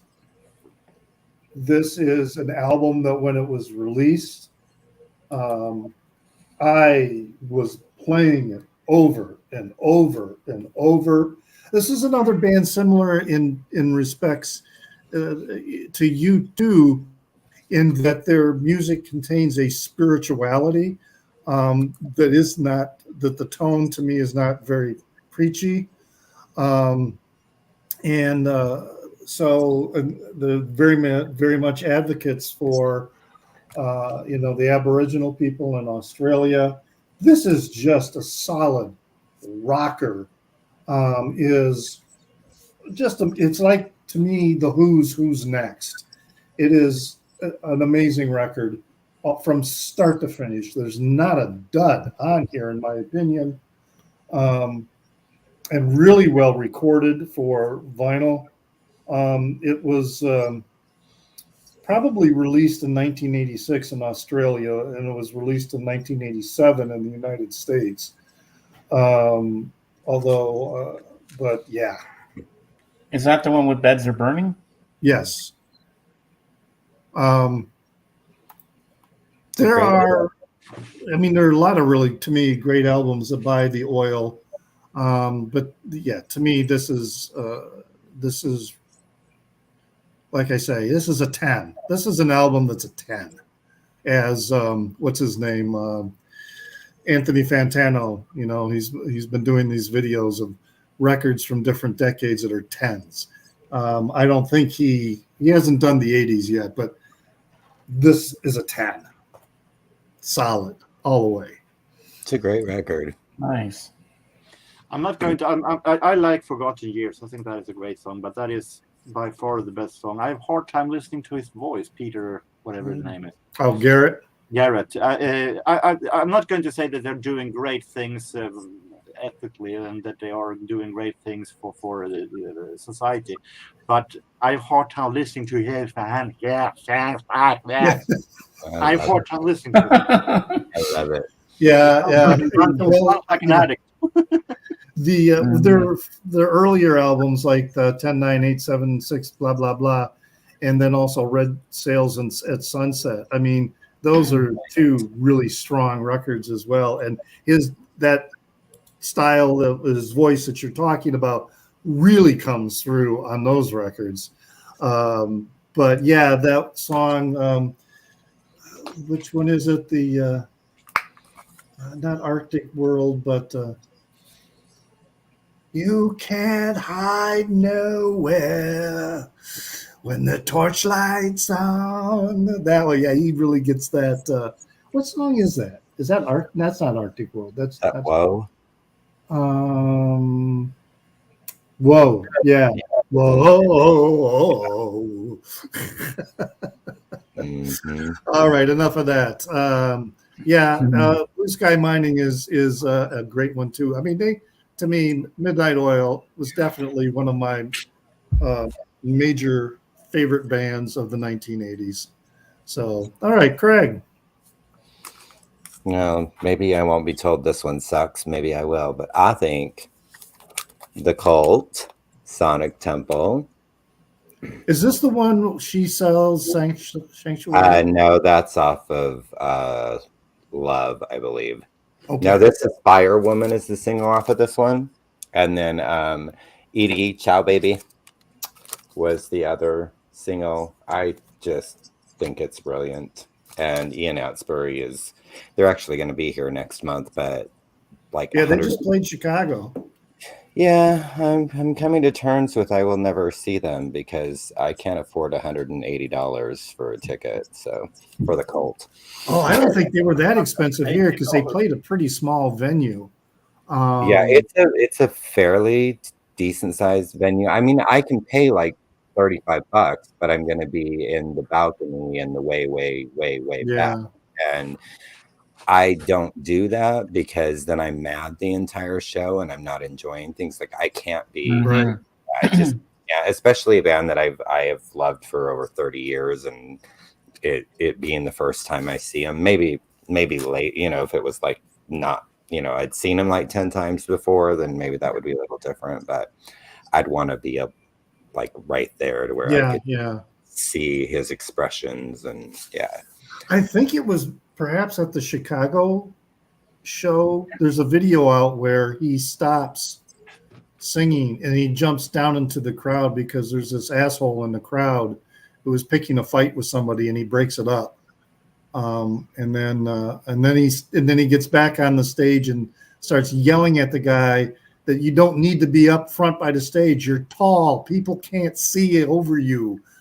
Step back. You don't need to be at the front. But anyway, I want to get both those albums, the one you showed and Love. I like me some Cult for sure. Yeah, Electric is really good as well. All right, Jorgen. Zeb has made a bet. 1,000 massive bucks that my next choice would be crap. And I'm going to say, Zeb, unfortunately, you lost the bet. Unfortunately, the ironic thing here is that among these people here, Zeb might be the only one that have heard of this artist. Because wow. I'm trying not to take that much Swedish music because most of you most likely don't know what it is. But hell, don't let that stop you. I mean, that's how we find out about music. Yeah, but it's hard for you to get it. But in this case, is one of my absolute favorite favorite singers in Sweden. So it was natural to take it. This is a Swedish singer-songwriter called Peter Lemarque. And he is... He had a long career between 1982 and 2004. 15, I think, he quit releasing records, and the first albums before this were like that. It was until here he sat down and gave himself a thought about life. What do I really want with the music? And he's starting to be more honest about himself and releasing honest music. and this is stated as a breakthrough album, even though he had a long career before this. And it is really beautiful. It is very much singer-songwriter style. It's an extremely beautiful song here called Vägen låter oss längta, The Road Let Us Longing. And it is very much Bruce Springsteen style over it, and it is his way of describing a couple that is stuck in the relationship, and they're living in a camping place, and they're stepping on each other, and it was actually his way of describing his own relationship back then. So it's very strong, it's very personal. Especially a song called Jag ska gå helur här. I'm going to walk whole. I'm going to go whole out of this because he realized that what am I doing? I'm trying to be a pop star and being a cool pop star. It sucks. And he had a huge depression, and he sat down and wrote this song. I'm going to get myself whole out of this. So it's very personal, and he has a great voice, very, very relaxing and great sound. Really, really great album. So though the songs is in Swedish and its lyrics are very much a part of why I like it, it's still very worth checking up on. That photograph on the cover makes me think of John Waters. Okay. I don't know who that is. But Brilliant. That's who John Waters is. Brilliant. Hairspray, the movie Hairspray. They did a lot of films with Divine. Some of them notoriously known for how awful they are. And they're so brilliant at how awful they are. They're cheesy, but you can't stop watching them. Look what Christopher said, Jorgen. I haven't gotten a message from Christopher yet. No, it says in the chat here, it says Peter Lemarque is one of the most overrated. Overrated, he said. Yeah, he doesn't like him, but I wasn't going to show that. Dev agrees with him. So just for that, I'm going to, as a punishment, show more Peter Lemarque in 1988. All right, there we go. Because an even better album came that year. The gauntlet has been thrown. All right. I say good day, sir. What do you have, James? All right, some more Beatles. We got some more in the thing. You know who? All right, next time we're not gonna do this. If the album was not originally released in the year we're talking about, reissues, we could show anything. All right. Well, I'll go with this one because this one was, and it's your favorite album. I have to do this one at least. Sgt. Pepper. And this one was very expensive when I got it. Sorry about the glare. But my favorite song on there is A Day in the Life. And now I'm out. Okay. I have nothing left. And don't worry, I'm not upset or anything. I'm just like, oh God, ouch. I got, maybe you are familiar with this band. I am only discovering them, Jorgen, and that is Cabaret Voltaire. I've heard of them. Not much more love than them, so. What I found interesting, they've been around. This is a 1987 album, but they have been around, I am learning, since the mid to late 70s, I think. And I'm kind of thinking that maybe when Big Audio Dynamite started, that they got a lot of influence from Cabaret Voltaire, because this record Code, even though it came after the Big Audio Dynamite's eponymous debut, is very similar type of synth pop going in there, and really interesting music. This has really grown on me, this was like one of the first time I ever saw this particular label. Let me see if it's an interesting, label design from Manhattan, I guess is the label. EMI Manhattan. I have that was a very ordinary label back in the 80s. Ordinary label. Yeah, I just never had seen it before. But I'm also finding that secondhand copies of this, they're not super expensive, but you're not going to find them in the $5 bin. You're going to pay what normal retail is for a brand new album is pretty much what you're probably going to pay for a used one of theirs. I think Stunty is disappointed in me because the day that I bought this record, it was in the someone must have just sold their collection to the store, so there was a bunch of Cabaret Voltaire in there. Plus, there was also a bunch of the name escapes me, but there was some Nurse with Wound. There were like 3 Nurse with Wound in there, and I was kind of like, but I didn't buy them. And of course, they're gone. They were like, even though they were like $50 albums, they sold fast. Wow. So it's one of those things where I got to remember, if I ever see them in the wild, unless the wax is really badly marred, pay up, get it, because it's going to be gone. But yeah, I'm enjoying Cabaret Voltaire.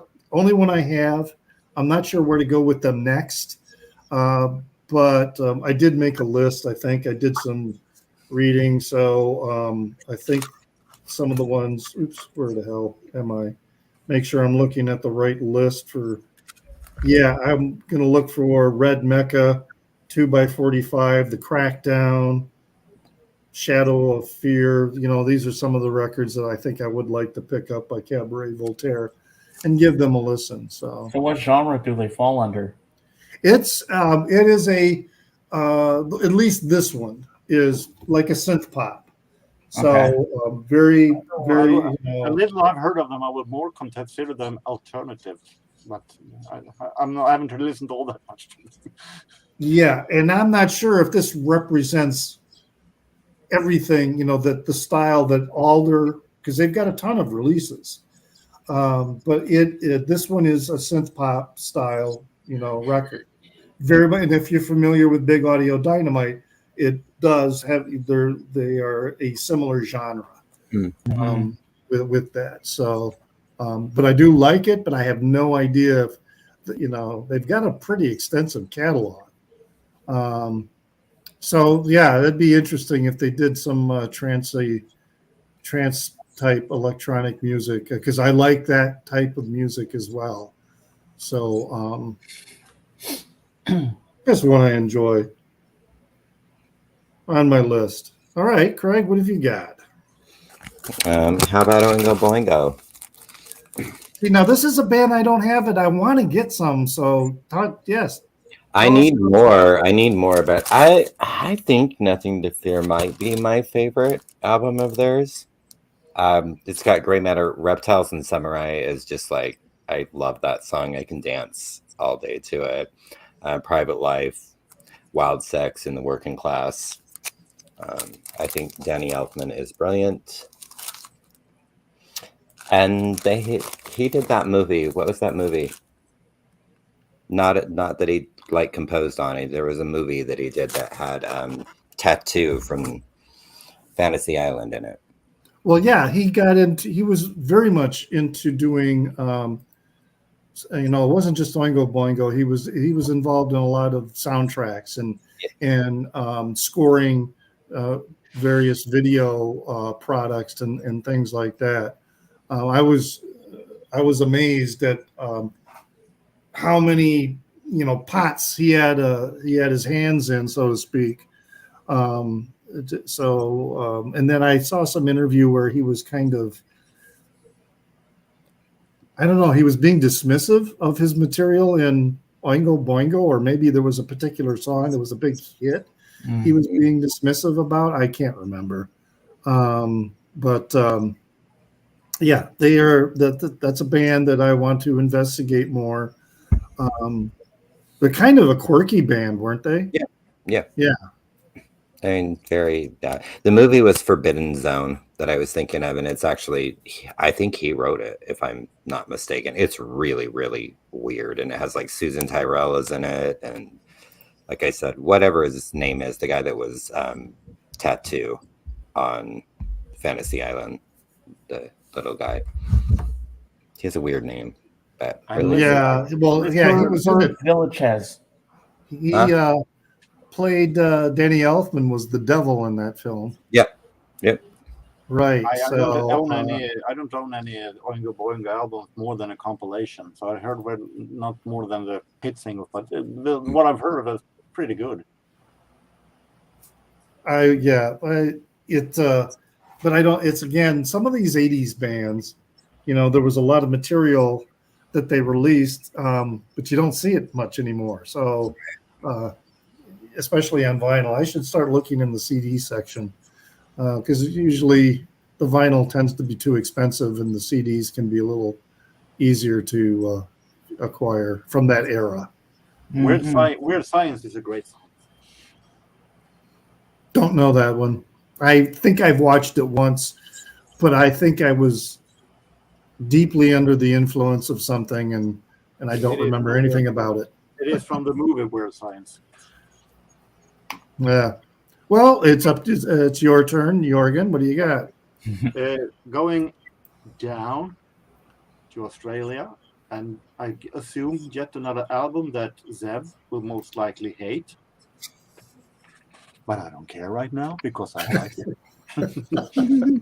Sisters of Mercy was the other one that I was thinking about that I saw. This is an Australian band that had their peak in 1987 with 2 hits.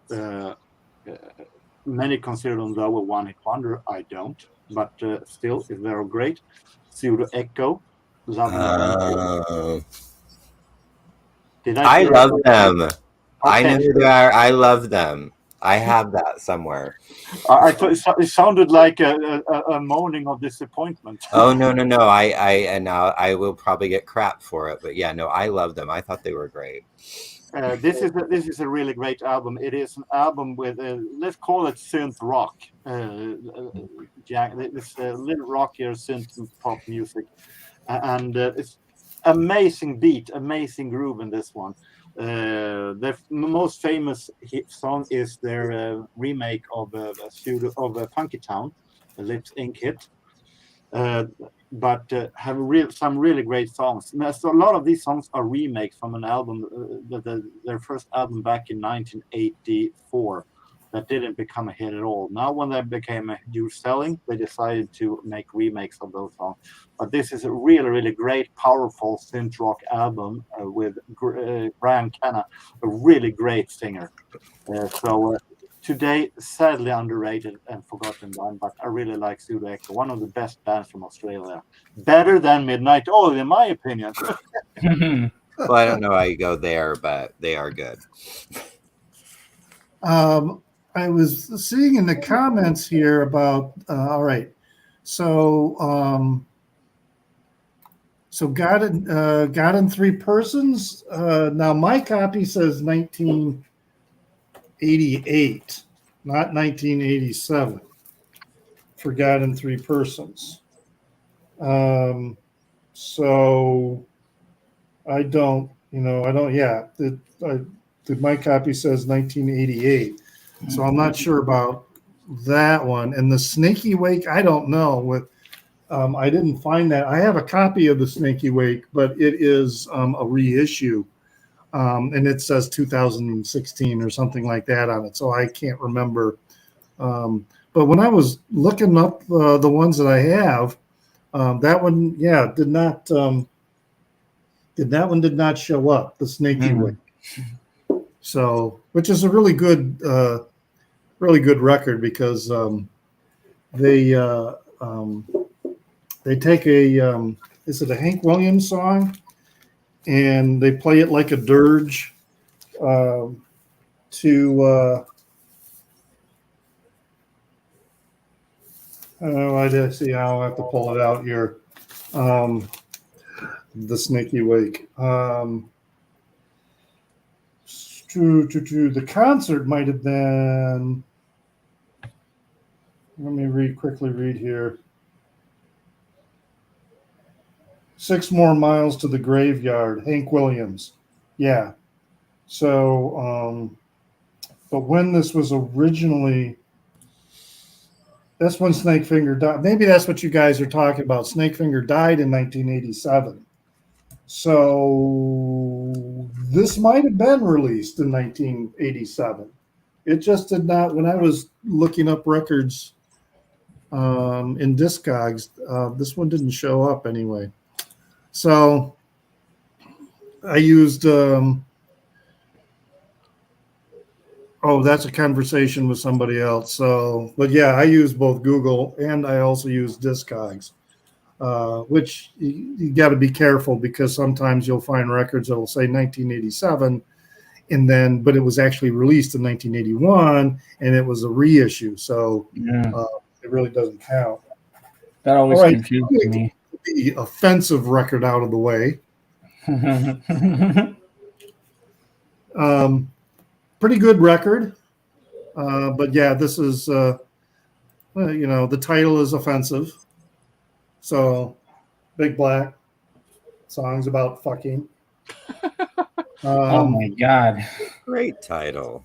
And it's a pretty decent record. It's I like Big Black. Steve Albini rightfully took a lot of criticism because of another band that he had with that the name of the band was very offensive, and he had some offensive songs, and he's apologized for it. He realizes that at that time he was being kind of an asshole with some of the material with that band, but the Big Black was a really good, or maybe it was after Big Black, before he did. He has his current venture now, which is growing old is a drag. It just takes a while for the stuff to come forward. I blame it on the 70s. But anyway, what is the name of that band? But Big Black I enjoy the music. I do like his recording style. I like the way that he puts space between the instruments. And some people don't like that, but, I like it. So that's get that one out of the way. It's a good one for 1987. Big Black, if you like your hardcore, post-punk, then that's a good one. Is the song's lyrics about what the title says? I don't. He doesn't include a lyric sheet, and it doesn't always strike me as that. I mean, the songs are like "The Power of Independent Trucking," "The Model," "Bad Penny," "El Dopa," "Precious Thing," "Colombian Necktie." Yeah, some of them might be speaking to certain kink behaviors in some respect. Colombian Necktie sounds very kinky and very sentimental. Yeah. And some of them are probably more offensive than I realize they are, such as ergot or ergo, however you want to say it. Anyway, Craig, what do you have? Well, I mean, I can't not mention. Bring our rating back down from R down to right. Well, I can't talk about 87 or not mentioning my favorite band of all time. So, in 87, "Kiss Me, Kiss Me" came out. Actually, not my favorite album of theirs, but I would say it's 60% brilliant. But yeah. And I mean, and also just to get these out of the way, because I feel like it's expected of me. Dolly also released Rainbow this year, and she shouldn't have. But then, well, okay, so this is like Debbie Gibson and Tiffany, but Dolly Parton do. I mean, there is a song called "Dump the Dude." Could I have your autograph? It's terrible, but the cover is brilliant. Look how sassy she looks. But in that same year, they released Trio with Linda Ronstadt and Emmylou Harris. So that kind of like makes up for the mistake of Rainbow. So I feel like I can't talk about The Cure if I don't talk about Dolly, because I've loved them just as long. So you're welcome. So what are the big songs on Kiss Me, Kiss Me, Kiss Me? Well, Just Like Heaven obviously is the big hit. Hot, Hot, Hot was another single. I think Catch was one of the singles. The song How Beautiful You Are is my favorite song off of this record. Like, it's just brilliant. And yeah. The Kiss is a good opening track. I am slowly adding The Cure to my collection. But even the reissues that they're coming out with they're pricey. Which is unfortunate. But I only have a couple. I mean, I've got their debut, which a lot of people don't like, and I kind of like it. Imaginary Voice, it's great. Yeah. What's the other one I have there? Is my 80s is right here, right beside me. There's Depeche Mode, The Cure, Pornography. That's the other one I have. Another brilliant one. I only have the integration on cassette, but I don't have anything against The Cure. I don't have that one, so it's I think they're okay. It seems like even with the reissues that at least the stores that I go to, they don't stock very many, so they're gone. They're gone quickly. Yeah. So I think there's a lot of, that's why they're so pricey, is that there seems to be a lot of demand for The Cure. And I don't know if that's because of South Park or something else that's bringing them back onto the radar screen. Because that episode in South Park where Robert Smith shows up and he destroyed Barbra Streisand, right? Yeah, that's a pretty funny episode. I like that you show the Cure, because now we're in range with the Peanut Gallery, because they talking about the Cure. Otherwise, it felt like the Peanut Gallery was like, hell, they're talking crap. Let's talk some great 87 ourselves. Right. Totally different music styles than what we are showing.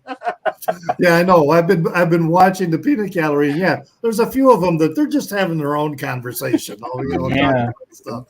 It's like, they're paying attention to us. Oh, Jesus.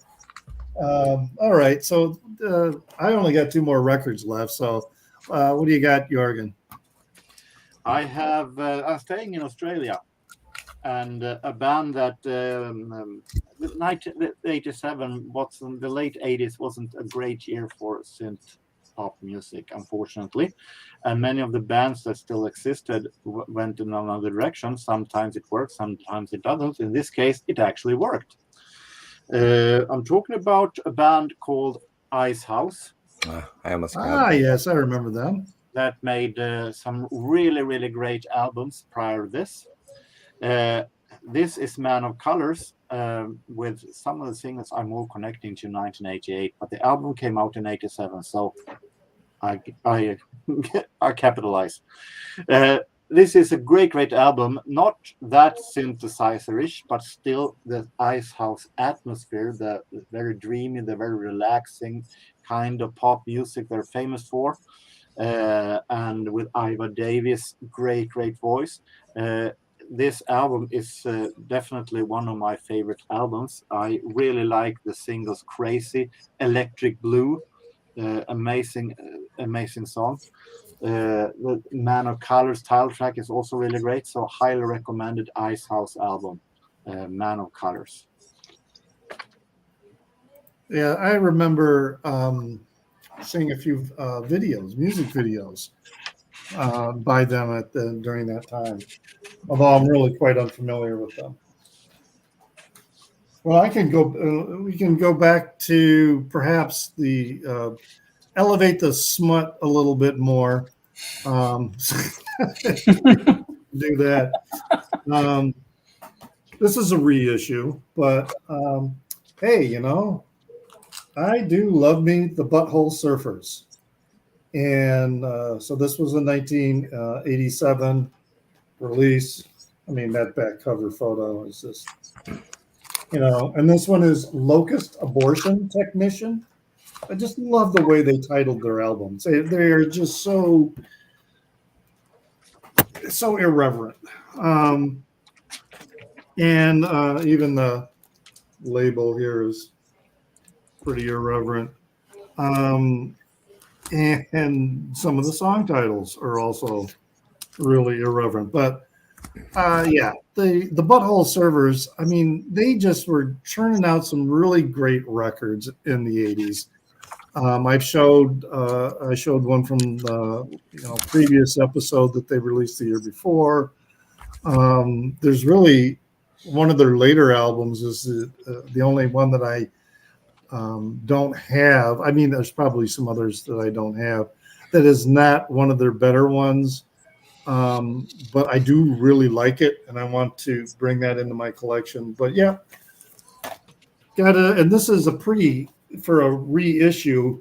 It's just the record sleeve, and that's about it.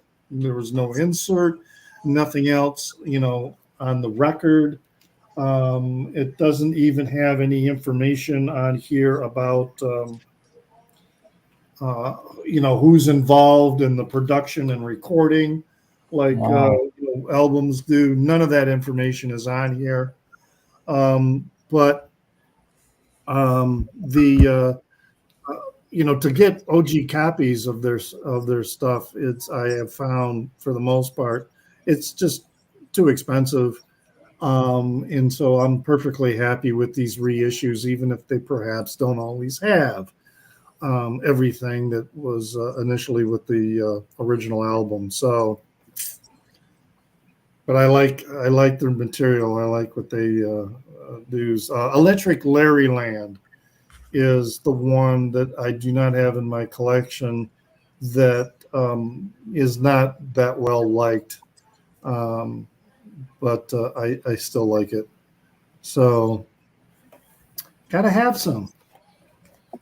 They're a tough band to also categorize. I think in my Discogs catalog, I think I just call them, I just put them down as pop music, but all my Butthole Surfer records I keep with my punk records.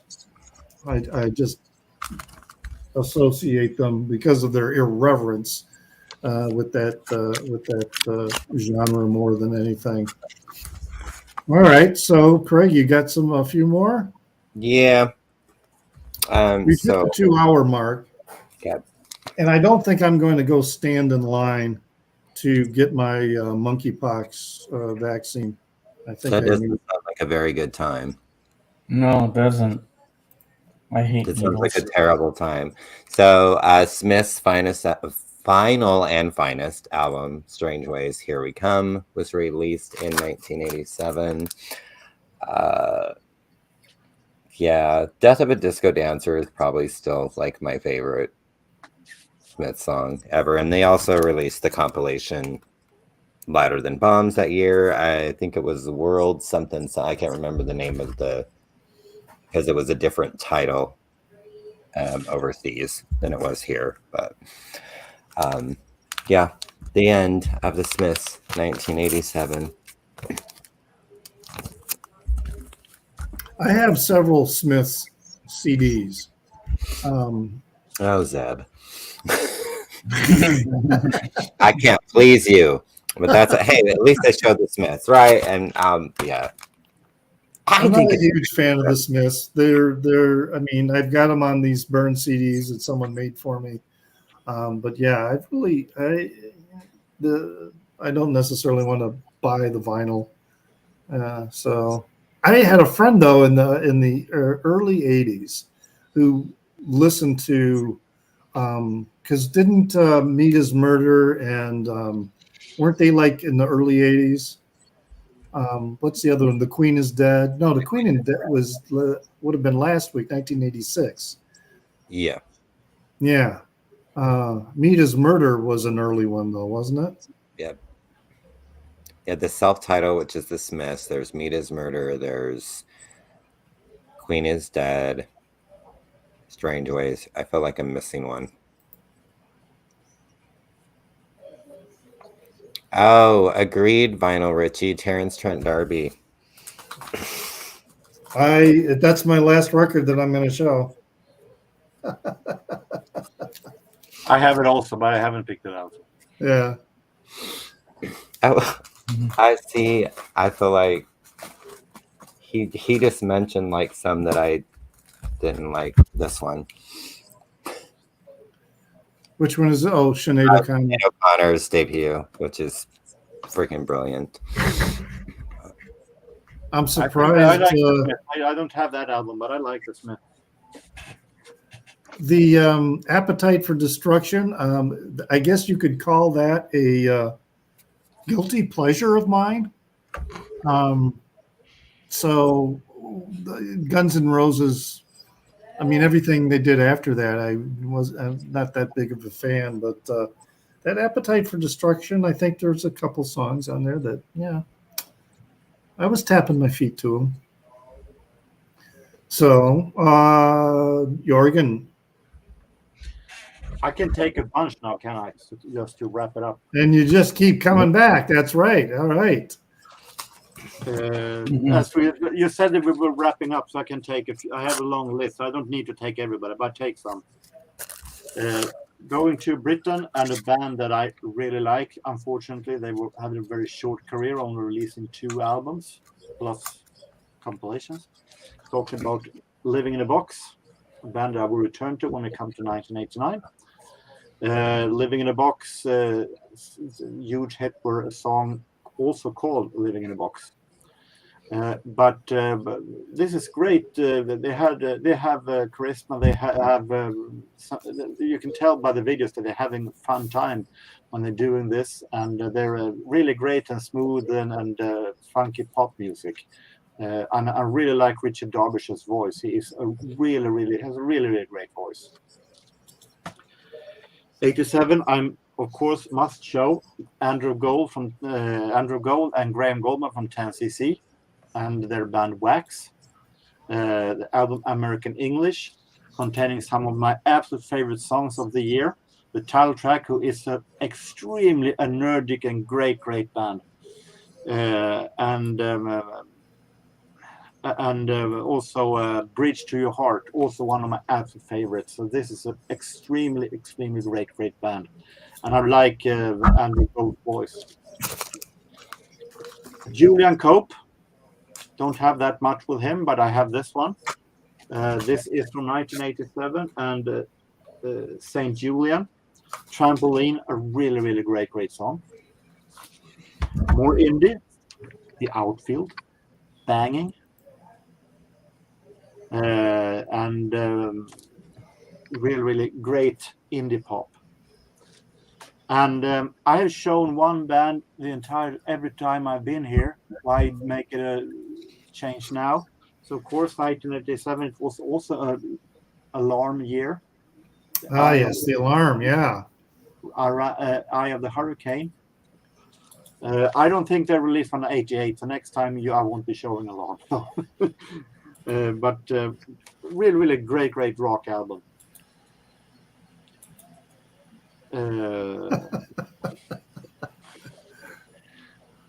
Yeah, you scored a point. You're one guy hard to please. Truth. I don't know. Do you have any more, Calvin? Craig? Not really. I mean, no. I mean, I can show stuff, but I have I'm two more. good. Chapao, China in Your Hand was a great hit, but not their best song. That was Level. That was the first one we showed. Okay, now you showed it twice. But this is a great album. I really like her voice. She has really a new American voice. I remember Heart and Soul on that album. Great song. I have a single of that.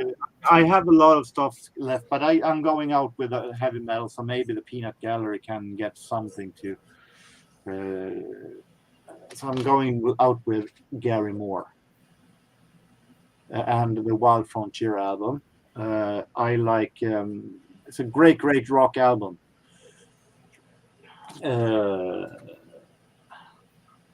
And some really great songs. Over the Hills and Far Away. The cover of the Friday on My Mind is really great. So this is a really great album. The Man Who Got Peter Green's Guitar. Yeah. I can also show some Italo disco.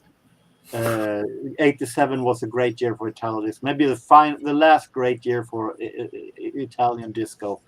After that, it became a little bit shaky. Italian disco had a year? Dan Harrow was mostly producers with this guy on the front cover. The problem was that he wasn't singing. It was a man called Tom Hooker. But great Italo disco. So, all right. Well, he played in Stockholm this year in 1987, Gary Moore, and that concert was released on VHS. I have that one. Surprisingly, as much as I love the blues, I do not have any Gary Moore. None. Zero. So, but I only had this one more, and that we were talking about, and that was this Terence Trent Darby. Excuse me. Really smooth R&B, just really good songs in here.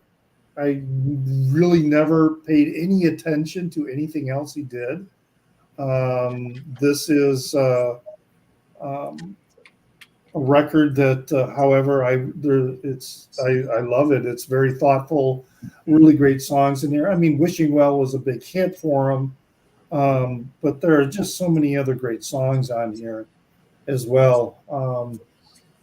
If You All Get to Heaven, the opener.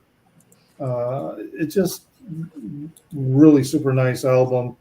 And like I say, the everything else he did to me afterwards was just didn't come close. Yeah, he had trouble. That is a good album, but I've grown tired of it a bit. I think the singles have been. I've been tired of them, but he had trouble following it up because he not knowing. I think I read somewhere that he had problem not knowing how to follow this up, and it didn't become good. And today he is called by some kind of a Muslim name. He has changed his name. But he had to release that one. Sonata Maitreya, I think is the how you name, say, yeah. I actually like most everything that he's done, even as Sonata. But I feel like the follow-ups, like Neither Fish or Flesh, and like I just thought he got better and better, in my opinion. But it was completely it just kind of sidetracked though from the first record. It just it got mellower, but then he got it funkier. He was all over the place. But I think Sign Your Name. I thought was a good song at the time. I thought it was a good song. It's a good song, but I'm very tired of hearing it. Well, it's overplayed, just like Wishing Well. I mean, there are, in my opinion, I love both those tracks, but there are better tracks on the album, like Dance Little Sister and let me look at it. If You Let Me Stay. So do you have a couple more? I Love Rain.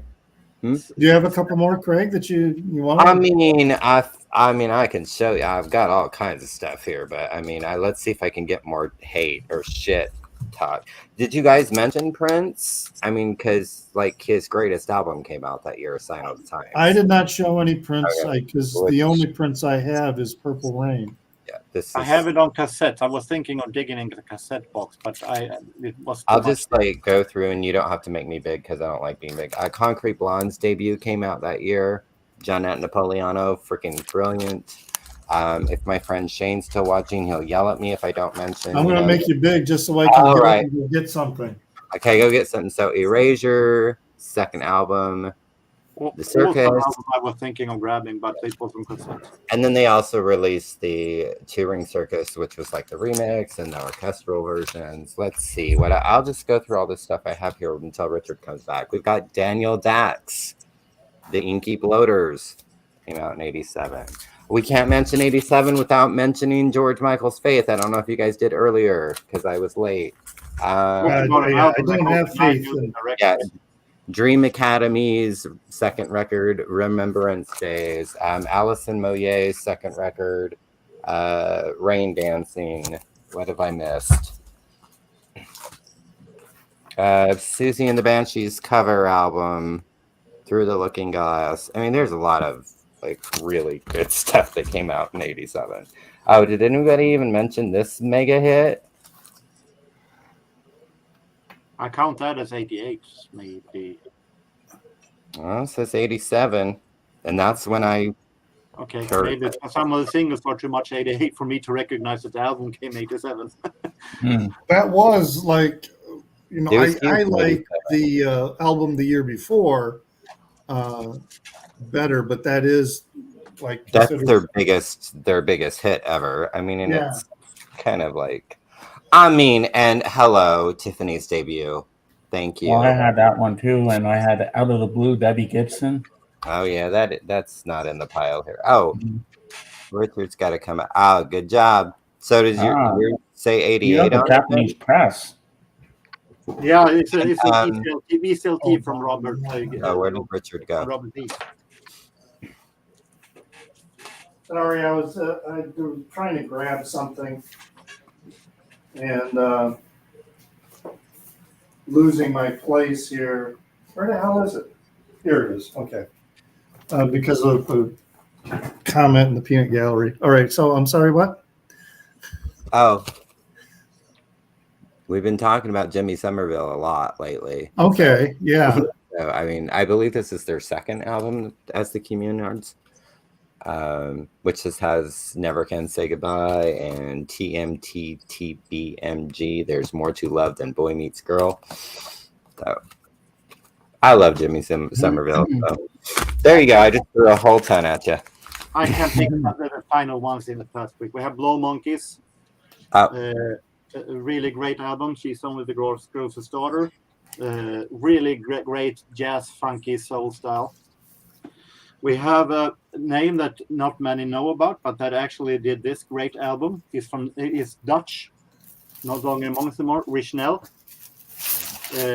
Great disco tracks. 50-50 is a great song. Heart, that album. How is 88? No, 87. Okay, I'm wrong. It's a great rock album. Great album. I like Naked Eyes. As you know, I showed Naked Eyes in the previous years. I think maybe I didn't, but I like Naked Eyes. One of the guys, Simon Climby, became this guy, this band, Climby Fisher. Oh, Love Changes Everything. I love that song. Really great. I love that song. Great pop. Curiosity Killed the Cat, a band from Great Britain with some jazz funky style. Really jazz poppy. I really like his voice, Ben's voice. A band that had problem coming back, but was released on a very underrated album. This one is considered one that no one cares about, but I like it. That's Thompson Twins, Close to the Bone. I think this one is very underrated. And I'm not going to say that it's as good as Here's Future Days, but still it's a very underrated and great album. I think I'm missing that one. Pepsi and Shirley, a couple of girls who was doing choir for Wham, who will release their own. Great album, even though their version of Freeze All Right Now is a little bit, but otherwise it's a great 80s pop. Germany, Inga and Annette Humpe. Humpe had a hit in 1985 with Yamaha. They're coming from some deaf German bands. And this is produced by Arman Volker, who produced Sandra, Freiheit, and other German greats. Really dreamy and great 80s synth. And finally, the Cars, Door to Door. I think this was their final album, but I think it's a really great one. Didn't produce any hits in the big league as Heartbreak City and so on, but this is a really great and underrated album. Okay. Hmm. There was someone asked about, made the comment, what, no Zappa? There was only one. This is the only release from 1987. So, and this is part 2 of the London Symphony Orchestra, which I'll eventually get to, in my Zappa series. But yeah, this was the only release in 1987. There wasn't a lot of material coming out. I did a quick check in the listing in 19. So you had that in 1987. Jazz from Hell was 1986, which I mentioned before. So does humor belong in music? But there wasn't a lot of, new stuff coming out. Most of the material was repackaged stuff, and there was not a lot of good. I'm already getting into the era of Zappa where the bloom is off the lily. So anyway, great. Well, thanks for participating today, and be sure we have 2 gunkles here and then the show. So, and as I said at the beginning, we're going live. We are On Sunday next week, which is also Gay Uncle's Day. Mm-hmm. So, which is a thing I didn't know about, and it's been a thing for a while. So remember that. We'll be doing that. So I don't think I'm going to stand, even though it's not raining. I don't think I'm going to stand in line to wait and see if I can get a monkeypox vaccine. So I'll kind of wait maybe until they start getting more of them. Yeah. I'm staying away from pretty much crowded events. Although, well, my concerts that I'm going to go to in September, I'll probably need to get something just to be safe for those, because those are going to be all indoors and mostly packed. So we'll see. Anyway, thanks again for joining. Thank you, Peanut Gallery, for it was an interesting conversation you all were having. Mm-hmm. I was checking it out, so that was fun to watch. Remember, I'm also on Instagram, and remember, as I say, pray for the people inside your head, for they won't be there when you're dead.